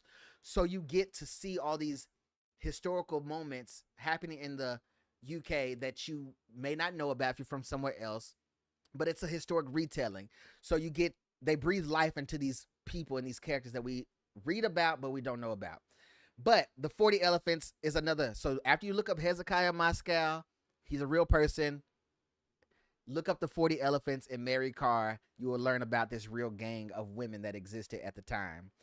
And the story is, a lot of people were upset because there is a interracial romance, but whatever. It's not outright. What I enjoyed the most about this show was the action. The choreographed action was amazing. The storyline was particularly on point. And then there's also a huge diverse culture that is mixed in. So the only place our main characters could find a place to stay in East London was with an Asian man. So we see Chinese culture. And then also there's like these dignitaries, these people that come in and they are, trying to, I don't even want to spoil it, y'all. I don't even want to spoil it. This show, right after Paradise, this show is right after that as far as the best shows that have come out this year. And even though it's not a black only show, it's Jamaican history. It's, black British history, if you will. And it's all these things rolled into one, and it's done in a great way. And we see a bunch of good fights, a bunch of good choreography, a bunch of good things that happen. Add it to your playlist if you haven't already. If you are watching this from elsewhere and you don't have Hulu, find a way to watch this. Is all I'm going to say. All in all, I'm going to rate the show a Queen Latifah. That's 4 out of 5. And the reason I haven't rated it higher yet is because I'm waiting for season 2 to drop, and I want to see how they tie it all up, because the way they left it, things could go. The only thing here's the only thing that I didn't like, by the way, because I'm praising the show and I'm giving all this credit. Spoiler alert, kind of. There is a character that ends up getting unalived. I won't say who it is. And in my mind, I was like, well, if this show is retelling history, or some of these characters are fictionalized, why y'all gotta do that? Why y'all have to do that? Why y'all had to take this man out? Like, come on. Watch the show, you'll understand. You'll feel what I'm feeling when I said that just now, okay? You'll feel what I'm feeling. Let's move on. Okay, this is where we're gonna have some fun. because y'all know me and Tyler Perry, we like oil and vinegar. Y'all know me and Tyler Perry is like oil and vinegar, and this is where it gets fun. Okay, let me just before I get started on this, I want to make sure that we are doing all the things we can do to push this out. Make sure you are liking the video, sharing the live out as well. Those who cannot catch this live, there will be clips of this played out. Okay, so all the best to you on that. I don't know when I'm going to push them out, but I'm just going to put them out bit by bit. So let me go in just a second, real quick, y'all, because I have to.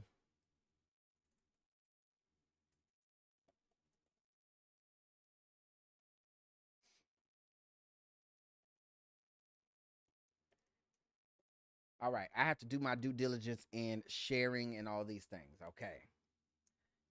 Let's see. Let me read the chat here. What I've been missing. You love Peaky Blinders. Oh, Tifa, you know what Peaky Blinders is? If you like Peaky Blinders, then you know how well done that show is. So Peaky Blinders is a show out of the UK, but the guy who created that show also created this. And if you like Peaky Blinders, I think you'll like this too. I think you'll really like this. Okay. And let's see. Let me add this to my Hulu. Yes, add it. Add it. It's also on Disney Plus, I believe. If you have Disney Plus, you know they're kind of combined.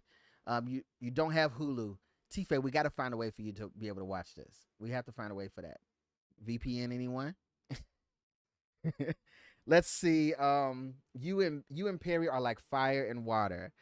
Listen, I respect the hell out of Tyler Perry. I don't want to get it twisted. I don't want people to ever think that I.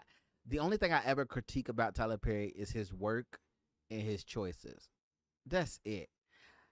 All the good things that he does, you cannot hate that man for, right? So I get it, I understand it, but come on, you got to be doing better. Nobody, there's so many people who have the skill set and they do not have the resources that he has. And I have no idea for the life of me why he won't use those resources to uplift the people with the skill set. That's my issue.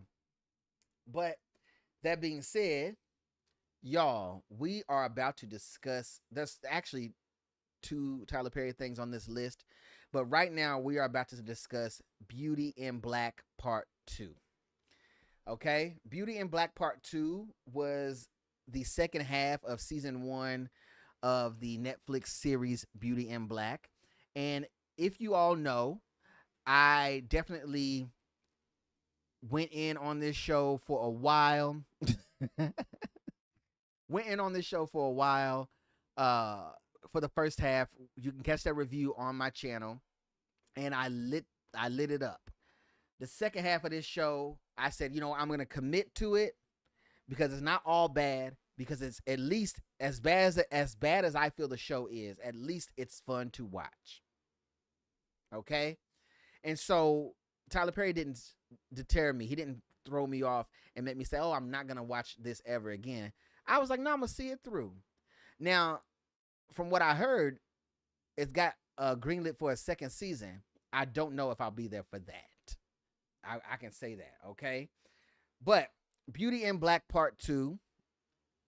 I don't want to go too far into Part 1. Hopefully you've seen it by now. But here we go. Give me just a second. Hold on.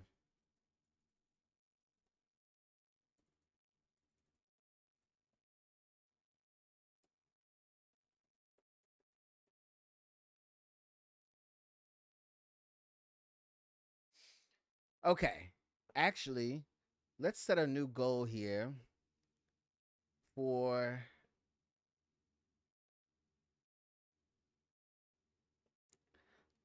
let's set a new goal here for the chat box, and we're going to set it for 45 minutes.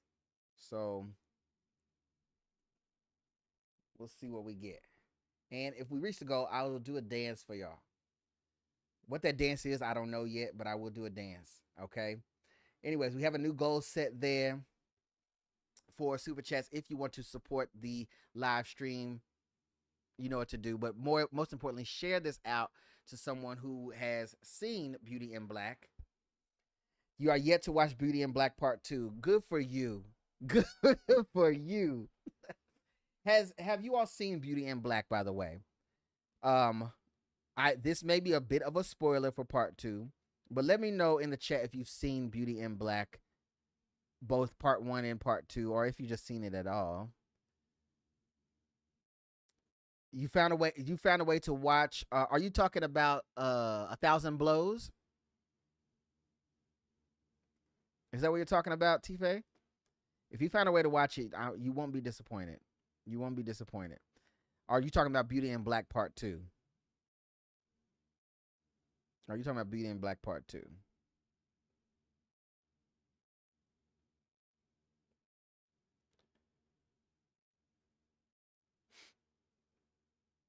Let me know. But I think it's going to come delayed because there's a thing there. But here's what we're going to do. Beauty in Black Part 2. Okay. I'm going to just get right into it, y'all. Y'all know I don't like this show. It's no mystery. I don't hate it. But for what it's worth, for what Tyler Perry is capable of financially, resource-wise, I did not like this show. And the second half, I thought the show couldn't get any more crazy. But the second half is wild. So first things first, the acting is atrocious on this show, okay? We pick up where we left off in the wacky world that Tyler Perry created, which is Beauty in Black, okay? Everyone, there's a couple of things that happen, and I'm just kind of touch on some areas in this show, and I'm hoping that you all know what I'm talking about when I talk about it. When the first half of the show ended, there was a vehicle explosion, all these things, blah, blah, blah. We pick up right there. I said in the first half of this review exactly what was going to happen in the second half of the show, and that's exactly what happened. So I was not surprised, was not swerved, was not nothing. What I couldn't understand was when everyone was investigating the car that was on fire that had just exploded, why was everyone so close to the car? Okay, the car is engulfed in flames, and there's gasoline and all this stuff. Why was everyone so close to the hazard and calm? There was also a calmness about the possibility, like these family members were not properly upset at the fact that Charles, the youngest son, could possibly be unalived, right? They were not worried about that. Let's go into Debbie Morgan, okay?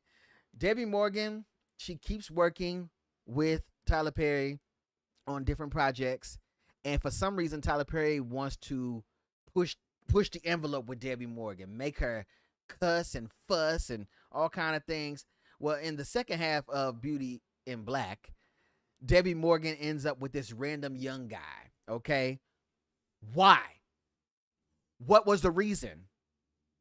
We didn't even need it, other than the fact that he just wanted to show that she had an edgy personality, or that she could pull a young guy, and this. We didn't need it. She can't just be. It was just weird. It was just weird. And she was literally dating him, okay? And it wasn't enough that she couldn't just be like, getting her kicks from being with the guy. To really paint the picture of her being a bad bitch. Let's say what it is. That's what he wants her to be. So you really got the idea that she was bad. It wasn't just that she was with a young guy. She was also smoking cigarettes, okay? Oh, because if you bad, you smoke cigarettes too, right? She also got to be plotting with him. She's planning out things, being vague about stuff. She uses phrases. This is Tyler Perry's writing here. She uses phrases when she's like, oh, they took the money, and I still have my shares in the company. the character saying stuff like this doesn't mean anything. Okay? Why are we not starting part 2 with more motion than that, right? We were just getting more character development that should have happened in part 1. Is it not obvious to viewers, and this is what I want to know if you've watched this show, is it not obvious to y'all that the son was never dead? Based on the writing, the son never died. Like, why are we telling this long story when Jesus? And then when something happened, or something allegedly happened to Charles, the son, why was Mallory Ballery, because also that's a stupid name for a character. Well, why was Mallory Ballery the one calling everyone when she's the in-law, right? The show the sense was not making for me. Okay. Anyway, by the time we get to Kimmy, our main character, Kimmy and Angel in the car, they're talking about the possibility of finding her sister. The acting was so pissy. So if you don't remember, in the end of part 1 of Beauty in Black, Kimmy and Angel, they both work at the club. They end up getting into it, and she crashes the car into old girl and unalives her. This woman had more kills under her belt than Arnold Schwarzenegger in Terminator. In fact, I would argue that you could put Kimmy up against Terminator and she will hold her own, because we'll get into that. Tyler Perry, you wild for this. But they were in the car and they were trying to, ride off and find her sister. She had just left the crime scene. People just were watching her crash the car into that girl and unalive her, murder her in the street, right? And now they are riding in the car as if they are just having a casual conversation. Like, there's no urgency to the matter. Y'all don't realize y'all basically are fleeing a crime scene, but she's just driving along. I gotta find my sister. It's whack. It's so whack. There was no emotion, no despair, no urgency. To me, a better scene would have been for Kimmy to pull the car over to show that she is spiraling. She can't drive. She can't control her emotions. She just killed someone. Her sister's missing. The one person that probably knew where her sister was, she just killed them. She was acting like this wasn't her first time killing somebody. That's all I'm saying. But anyways, they didn't handle that right. And again, surely nobody was surprised by Charles not being dead. Okay? Because as I explained in the first half, I said there's no way the stripper was there. The stripper stole his stuff, and the stripper was trying to go to his house to find more drugs, because he's like, I got drugs at the house. Man. Right? So the stripper obviously stole his car, and that was who was in the car, blah, blah, blah, blah, blah. Oh, gosh. So anyways, we're talking about Kimmy, the Terminator. Okay? Kimmy's on a rampage the whole second half of this show. So she got her first kill, crashing the car into the girl. She goes and she finds the other lady who Tyler Perry had cussing up a storm, because if you're a villain in the Tyler Perry universe, you cuss a lot, right? So I started rolling my eyes, because what got me was Kimmy ran up on Delinda. They found out where Delinda lives. Delinda was the heavyset lady who was cussing, and she was supposed to be, manager of the strip club and all this stuff.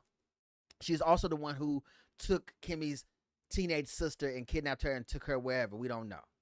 So they find out where Delinda lives to see if they can go find the girl. This is where it gets dicey. Now I'm picking at nits right here when I say this. Tyler Perry, you could have reshot this. You got enough money to reshoot the stunt. Tyler Perry's not going to reshoot the stunt, though.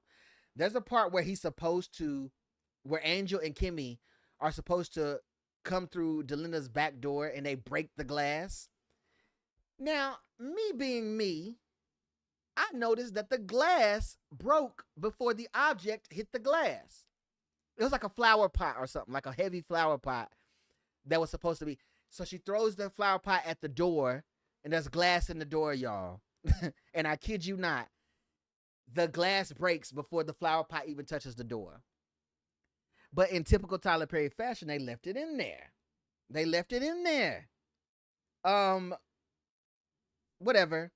And then the only thing less convincing to me than the actors themselves are the action sequences. Ain't no way y'all gonna tell me that Kimmy and Delinda got into that fight, and there was a point where Delinda gets knocked down. Now, Delinda's an older woman. She's a heavy-set woman. She waddles when she walks. I'm just calling it what it is. There's an action sequence that's happening. They fighting, they throwing glass, blah, blah, blah, blah, all this stuff, right? The way Delinda got up off that floor so fast, bruh, unreal. Unreal. They were fighting like unreal. So that action sequence happened. Then, spoiler alert, Kimmy they end up killing Delinda. Boom, shotgun to the head. This is her second kill in the span of what, an hour? Because this all didn't happen in the same night. They leave there. Don't nobody go and check on Delinda for days. Okay, there's no understand. I can't understand that. Nobody checked on her for days. Then there's another action sequence because Kimmy's on a tirade. Honestly, Tyler Perry, if you had marketed this movie as a supernatural action thriller where the woman has some kind of superpowers and she can't feel no pain and she just beat up everybody, then the show would make sense. Okay.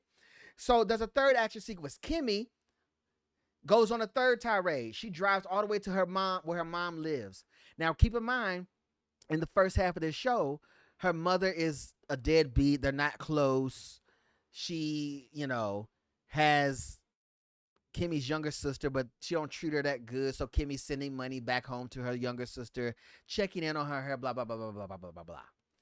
So she drives all the way to wherever to go all the way back to the town where her mother lives. They pull up on a trailer, okay? And then Kimmy goes and fights her mom's boyfriend. Like, the fights are so unconvincing. Kimmy's fighting grown men here, y'all. A grown man. He pops her, smacks her over the table. All kind of stuff goes down. And all she says, "Oh, I'm coming back. Don't worry, I got you. I got you." Unreal. What else happened? Because this is the whole show. The whole part 2 is just Kimmy going around kicking everybody's ass, okay? And there's another scene where the father threatens somebody he threatens the family lawyer or something like this. He threatens a judge that they know. I can't remember. Whatever. But what I couldn't understand, and you'll know what I'm talking about if you've seen it, is that who just has dynamite on hand? So there's a scene where he takes and he makes the judge that he's supposed to be bribing or whatever. He makes him put a stick of dynamite in his mouth. And he's like, he also has a gun. And he makes him put a stick of dynamite in his mouth. And it's supposed to be like this whole, tactic of like intimidation. Like if you do something, what can happen to, this kind of thing. Who has dynamite? Who just has dynamite? Do they still even use dynamite in construction to like build? I don't think they do. Whatever. Y'all know me and Tyler Perry. Y'all know how we do, and that's why I'm on a tangent right now. Okay. At this point in the story, we fast forward. Just keep in mind, Kimmy is an entire serial killer at this point. Kimmy is our lead character that we're supposed to be cheering for, who wanted to just go to school. She worked dancing in the club and all this stuff. She just wanted to, do what's best and do what's right and get into the beauty industry, blah, blah, blah, blah, blah. She's now a serial killer. That's where we're at, okay? Are we convinced of that, though? Because she's on a killing spree. I don't know about y'all, but I'm not running scared of no woman that's 5'2" and 110 pounds soaking wet. I'm not doing it. I'm not doing it. Welcome back, Queen. We are talking about Beauty in Black Part 2. That's where we're at right now.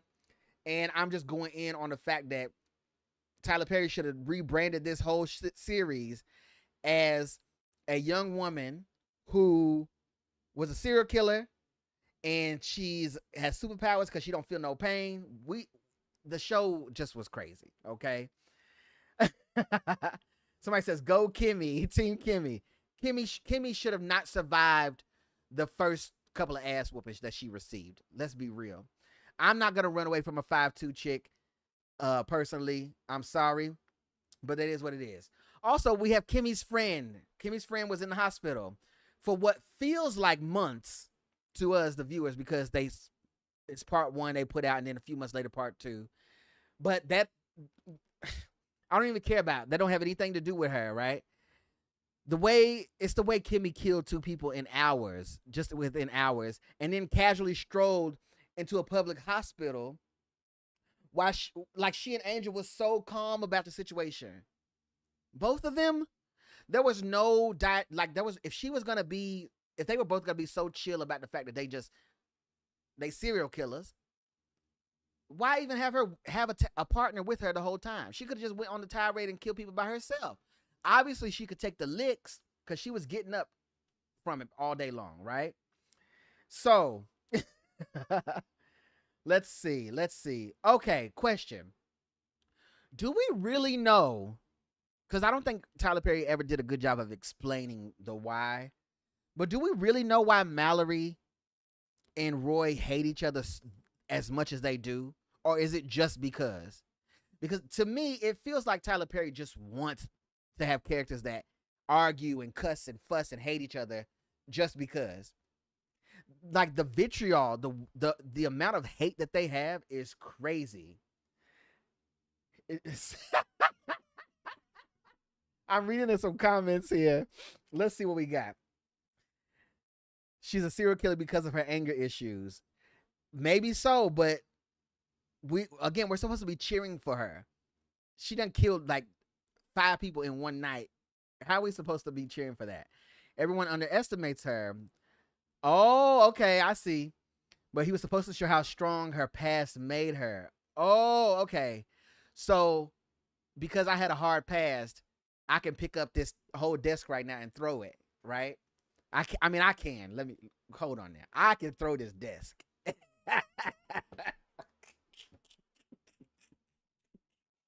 Yes. That's what I mean. Oh gosh. Someone says, I don't even remember what Tyler Perry looks like in my mind. He's just Madea. Oh God. That's what he looks like, actually. So you got that right. What Tyler Perry did is he accidentally created a action flick of a Terminator-like character. And I say that because you can't damage her. You can't do nothing to her with Beauty in Black. And I don't think anybody's giving him credit for that. Let's give Tyler Perry credit for creating the next best female action vigilante star in Kimmy. Let's give him credit for that. Let's also give Kimmy credit for being able to fight several grown men, throw men out of windows, fight men in a trailer park, kill 2 women, all kind of stuff. Let's give her credit for being able to do all that and not even have one scar on her face after the fact. Not even a bloody nose from an ass kicking that she received. That's the thing I hate the most, okay? The thing I hate the most is the fact that we built up to nothing in part 2.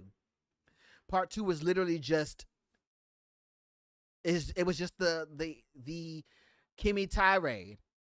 We built up to nothing as far as the story goes, and I wanted so much for this all to come together, but in Tyler Perry fashion, we get nothing. In the end, spoiler alert if you haven't seen it, in the end, Kimmy gets the ultimate come up because the old guy who she's been protecting and who owns everything and all this stuff and everything, he ends up protecting her blah, blah, blah, blah, blah, blah, blah, blah, blah.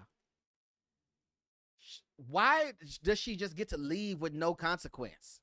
Because you mean to tell me a family that they're just well off because they own a beauty product, right? They're so well connected in the city that she gets no consequence. Nobody went by Delinda. Nobody heard from. At this point, it's been days when she ends up at the hospital at the end, and the guy says he's gonna marry her so that she can then inherit everything. Tyler Perry is lazy. You don't just because you get married real quick. Listen to me, y'all. Just because you get married real quick does not mean you immediately inherit everything. You got to sign paperwork, and the paperwork's got to be filed. You can have a ceremony in a hospital with someone on their deathbed, but if you didn't go and file that paperwork with the state, you're not legally married. You just had a ceremony. So they had the lawyer there to be like, oh, he's whatever. You're not inheriting stuff like that. It's just not happening that fast. Kimmy stood there, back straight, shoulder straight. She collected her sister at some point. She's looking the rest of the family in the eyes, like, yeah, now what? Now what? Not a hair out of place. She's been fighting and fussing all day, all night. Not a hair out of place. Makeup was on point. Not a busted lip. Not a busted nose. This bitch is Terminator, y'all. Like, y'all watch it. See, y'all watching Beauty and Black wrong. It's not a story about a family that commits crimes and does stuff. Also, why does all the wealthy families in Tyler Perry universe got to be crime doers? Anyway, it's not that. It's literally an action film about a vigilante girl who you can't even bruise her face. Get out of here. Let's see what these comments say. People do like drama. Yes, people love drama. I like Tyler Perry for constantly working. He's an objectively great filmmaker, but he does so many dramas. I don't like dramas. Listen, that's his whole thing. But this is what I'm telling y'all. He does dramas. That's his bag. That's what he does. But he should have marketed this as an action show. As a show that's about this girl who's a superhero. If you watch the show like that, it's a totally different show. If you watch the show and you say, oh, okay, this is supernatural. Because the next thing I know for season 2, I'm expecting Kimmy to start flying. Okay? If she can fight 6 grown men and leave unscathed, I'm expecting her to start flying through the skies in season 2. And if she doesn't, Tyler Perry, you missed the opportunity. You missed an opportunity. She always gets her way. She's very lucky in the show. So, cause that's how Tyler Perry writes. Everything conveniently works out, right? And so in season 2, we're supposed to see that she inherited the brand that she looked up to, that she was. Get the fuck out. Can you say that on here? Get out of here. Get out of here. Ugh. Pooey. Time for me to rate this, y'all. Beauty and Black Part 2. I am going to give Beauty and Black Part 2 a Kevin Hart. That's a number 2 on a scale of 1 to 5. Okay? The reason is because it plays in our face, and I think that Tyler Perry does not give himself credit for being able to create something that's so preposterous, that's so crazy, that's so ridiculous, that he don't know what genre to put it in. So just changing the genre to action, superhero, sci-fi would have made this a totally different experience. This is not a typical drama, you know? I don't know where you get the strippers come from, where you get the son that's doing the drugs, where you get the mama that's sleeping with the young man, also that scene, the scene with Debbie Morgan in the hospital, and she's arguing with the girl, and they start slapping each other. Come on, y'all. And then they get into it. And so Debbie Morgan says, I'll tell you what. And she gets on her phone. I tell you what, I got something for you. Uh-huh.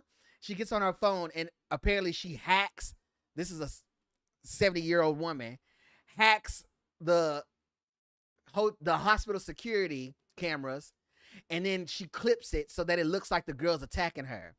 Just because you and your family donated to a wing of a hospital does not mean you get access to the security cameras. Like, Tyler Perry's crazy, y'all. Tyler Perry's crazy. I gotta ask the chat, on a scale of 1 to 5, what do you give this? What do you give Beauty in Black Part 2? Because y'all see where I stand with it. It just does not make sense to me. Tyler Perry's crazy. Oh, Jesus. Jesus. That was the other thing. Why y'all calling that man Beyonce's ex-stepdaddy? Why y'all calling him Beyonce's ex-stepdaddy? What is his real name?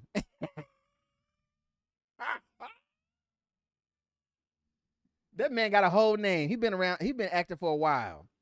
But also, yeah, he was also doing some. He was a serial killer too. There was no reason he had to light them people in the ambulance up like that. Like, oh Jesus, Tyler Leviticus Perry. I just don't understand. But let me know in the chat. 1 out of 5. What do you rate Beauty in Black Part 2? I gotta know before we move on. You've not watched Part 2, but you will give it a 3 out of 5. That's high.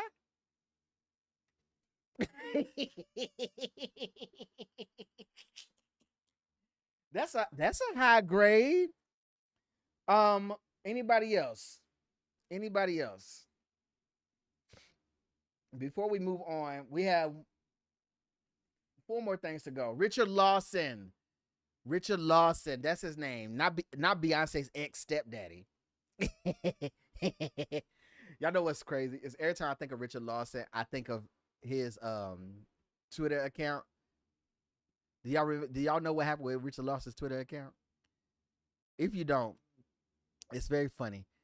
Richard Lawson, he didn't know that when you favorited I can't remember what it was called. When you save something on Twitter, it goes to your tab where it's public and people can see all your favorite things that you saved. And he had all the kind of craziest adult films that you could think of in his favorites. And everybody was like, wait a minute, is this his real page? Yo.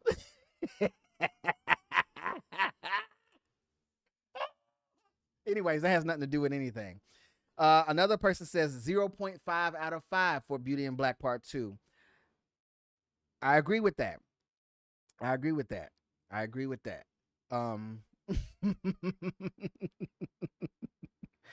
What about where's Rashida at? Is because I know she loved Beauty in Black.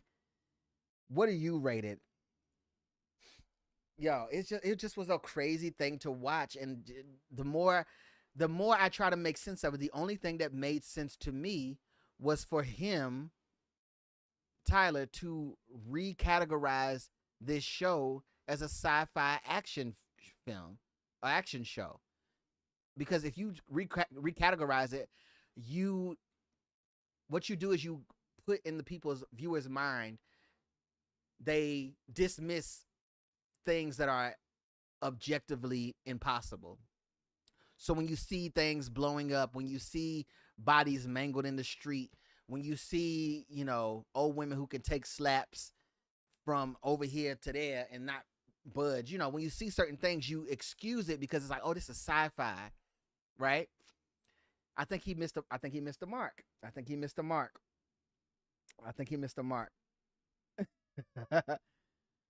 Yes, it was his likes, not favorites, his likes. Yeah. So, where are we? Beauty in Black Part 2. That's my consensus on that. We do have another Tyler Perry film coming up here in a second. Okay. But where are we? Before I do, we do have another Tyler Perry film coming up in a bit, but I want to mention a few other things before we tie in that, and then we'll be out of here. Okay. All right. So the next thing that I want to talk about is something that you all may have heard of, you may not, is this series called Go on Netflix. That's Go with the exclamation mark. Now, let me put it up here real quick. All right. This is Go with the exclamation mark. All right. Go is a South African series, and South Africa and Netflix have been producing some great things, okay? There is our lead character, his name is Sia, who's played by, now I know I'm gonna get his pronunciation wrong because you know those South African names, so I'm gonna do the best I can. Tondoluetu Zondi. Jesus. And in this show, Sia is a runner, not a track star yet. He's a runner, and he's thrusted into balancing the act of his athleticism with a series of unfortunate circumstances that cause him to have to make difficult decisions. What I mean by that is that he comes from a rough background, a rough part of town, and just like most young black men who are athletically gifted, his athleticism is his answer out, right? And the writers had a challenge stacked up against them, trying to get us to care about this world where people race in the hood for large sums of money, because that's kind of what was happening. So think like street racing, think like the early Fast and Furious films, right? Only the racing that happens is by different runners on foot. Okay? And you have people in the hood betting on these races. And these races are more like, through the streets, parkour kind of stuff that's happening. Okay? What happens is he ends up being seen by someone who is looking to help and recruit young boys who, are from places where they don't really get a lot of opportunities. And he gets the opportunity of a lifetime when he gets a chance to go and further his education, okay? So that's the gist of it. That's the gist of it. Now, Sia is blessed because he gets witnessed by this coach. Also, the coach in the show is played by Brendan Daniels. Shout out Brendan Daniels, friend of the show. There's an interview that I did with Brendan Daniels for a film that he was previously in on the channel, if you want to check that out. And also, he's all over Netflix. He's always in something in South Africa. This is a series. The series, I want to say it's like 5 or 8 episodes, okay? But it's a very solid series, I must say, okay? Now, when Sia and his best friend / brother, Mandla, who's played by Wanda, I don't know how to say the last name. Listen, Ndlovu. You figure it out, okay? I'm trying my best here, y'all. So him and his friend, his best friend, but who's like his brother, they go and they hang out. At this point, he's already been recruited by a school. What's the word I would choose? A well-funded school who is looking for a track star to, develop and groom. And so he sort of gets a scholarship to this, but he has to, it's in another town. So he has to go pretty far away from where he's from, where he knows. So he's already gotten all these opportunities to come up. They're celebrating, okay? And when they go to celebrate, this is where the series of unfortunate circumstances come up, okay? He also has a sick mother, by the way, because you need sick mothers in stories like this to give you conflict. So his sick mother wants him to just focus on his education, but he knows he can make money, running. And he even has an older brother who's like, yo, we can get this money, right? Who has his back, if you will. But anyways, he goes out with his best friend / brother, who they're really close. And they get involved in a drunk driving accident, okay? When this happens, I'm not gonna spoil most of this, but I'm gonna just give you the layout for what the setup is. When this happens, Sia knows that all of these things that are going on in his life are at stake. His best friend, brother, all his whole life, childhood friend, you get. He assumes that he's dead, right? Because he's unresponsive. He looks like he's done, right? So when he comes to from the accident, he freaks out. He thinks he's dead. So he calls his brother, his real brother, and his brother's like, well, what's happening? And then he realizes, y'all, the writers were writing on this show, y'all. I'm telling you, the writers were writing on this show. He realizes that he struck someone down in the street. So there's a dead body, definitely a dead body in the street because he hit it, car's totaled and messed up, blood everywhere. And then he sees that his friend is also dead. He thinks he's dead. So what does he do? His brother says, you're going to have to get out of there. But before you do, put that dead boy in the driver's seat and get out of there because you got too much to lose. That being said, y'all, it's pretty much craziness from there, okay? So the question is, well, it's not a question. It's like this. Sia ends up finding out that he left his friend for dead. His friend wasn't dead. But now his friend is also being charged with this crime because they was drunk. They was out of it. His friend's like, damn, did I kill this person? And so he's basically living with this guilt. And he's going off to this fancy school and stuff like this, right? And it's a whole thing. It's a whole thing. And he's trying to learn how to be a proper, track star and things like this. It's bananas. There's also another storyline that happens where, I wish. Spoiler alert! Right here in 3, I have to say it. 2, 1. So because he gets a scholarship to this school, y'all, Sia ends up having to stay with this family, a family who is, well off. They do well for themselves, and they they are taking him in because they obviously it's something that they do for the school. They sponsor students to be able to, get out of the hood and then go to the nice school.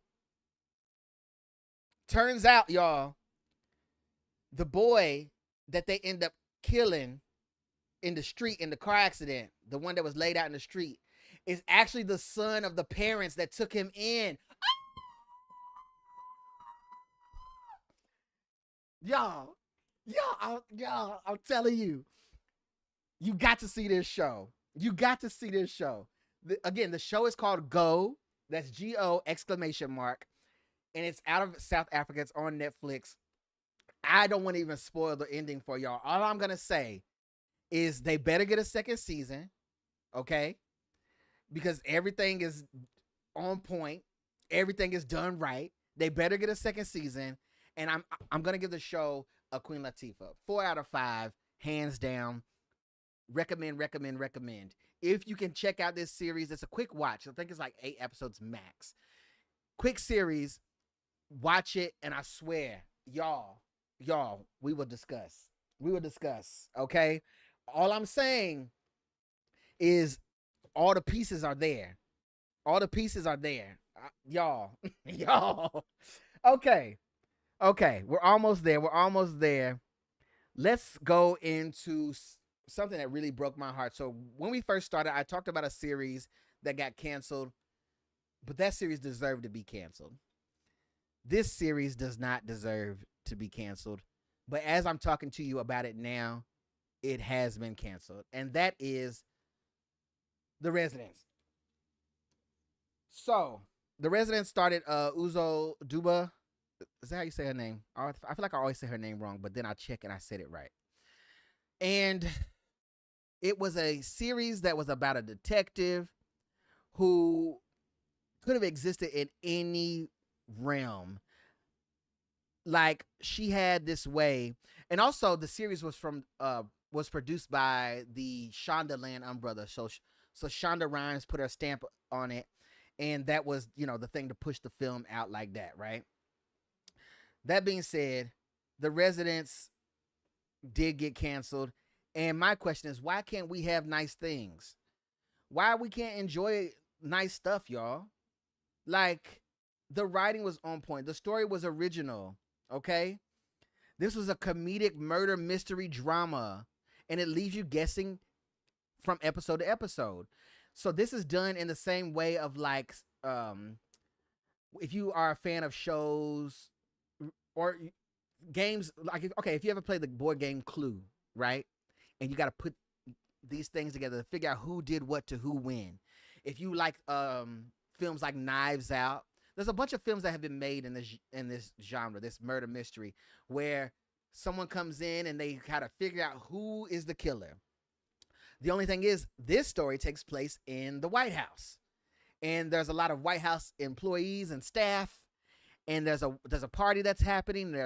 For some reason Kylie Minogue is there, and another Hugh Jackman is alluded to, but you never actually see him. And there's celebrities there. There's the who's who, and it's a big to do. It's a gala. It's a lot going on, and the White House gets put on lockdown until they can figure out who killed Giancarlo Esposito.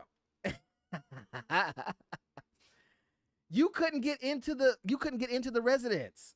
Really? Wow. I thought this was right up your alley. So Uzo Aduba and Giancarlo Esposito head up this star-studded cast of the Netflix series The Residence. And you get set up for something that's a really good time, okay? There's varying relationships between the characters that gets dissected throughout. And when it comes down to the character of Cordelia Cupp, okay, she's supposed to be the best detective in the world, in this world. She's got a very uncanny quality about her. Think Sherlock Holmes, right? She has ways that she goes about figuring out stuff that are really peculiar. She's also an avid fan of birds. And me, I like learning subconsciously. So this show also told me a lot of bird facts that I didn't know. So you had this black woman who was a detective, the best detective in the world. She was a bird watcher, and she traveled around doing that kind of thing. And she just happened to have these quirky, nuances about her that led her to figuring out who this killer is. If you have not seen it, I don't want to spoil it because it's that kind of show, but it is the show where it keeps you guessing throughout. Episode by episode, you're trying to figure out, wait a minute. And a convincing case is made for everyone, from the White House chef to the White House, staff coordinator, to the head of the department. Like, there's a lot of people involved. And every episode, there's a whole bunch of things told from different angles, including, getting involved with the president's family, who's doing what to who when, people's relationships, how they're jealous of different people, blah, blah, blah. All I'm saying is, if you like mysteries and you want to watch something that you can't figure it out, this is something to watch. However, and because I would enjoy seeing character, I would character, and I'm frozen. I like the character, and there's a new season, a new game to those. So okay, I'm sure what it was, and I have the show. A Queen Latifah, smarter than often see from shows. Writing is not about very everything. You take everything that Sharon to is what you have things. Really, could not get to the show. I'm watching it. Why? No, am I freezing? I'm freezing. I think. I think it's. Let me check my set again. So figure this thing out. I'm using. Okay.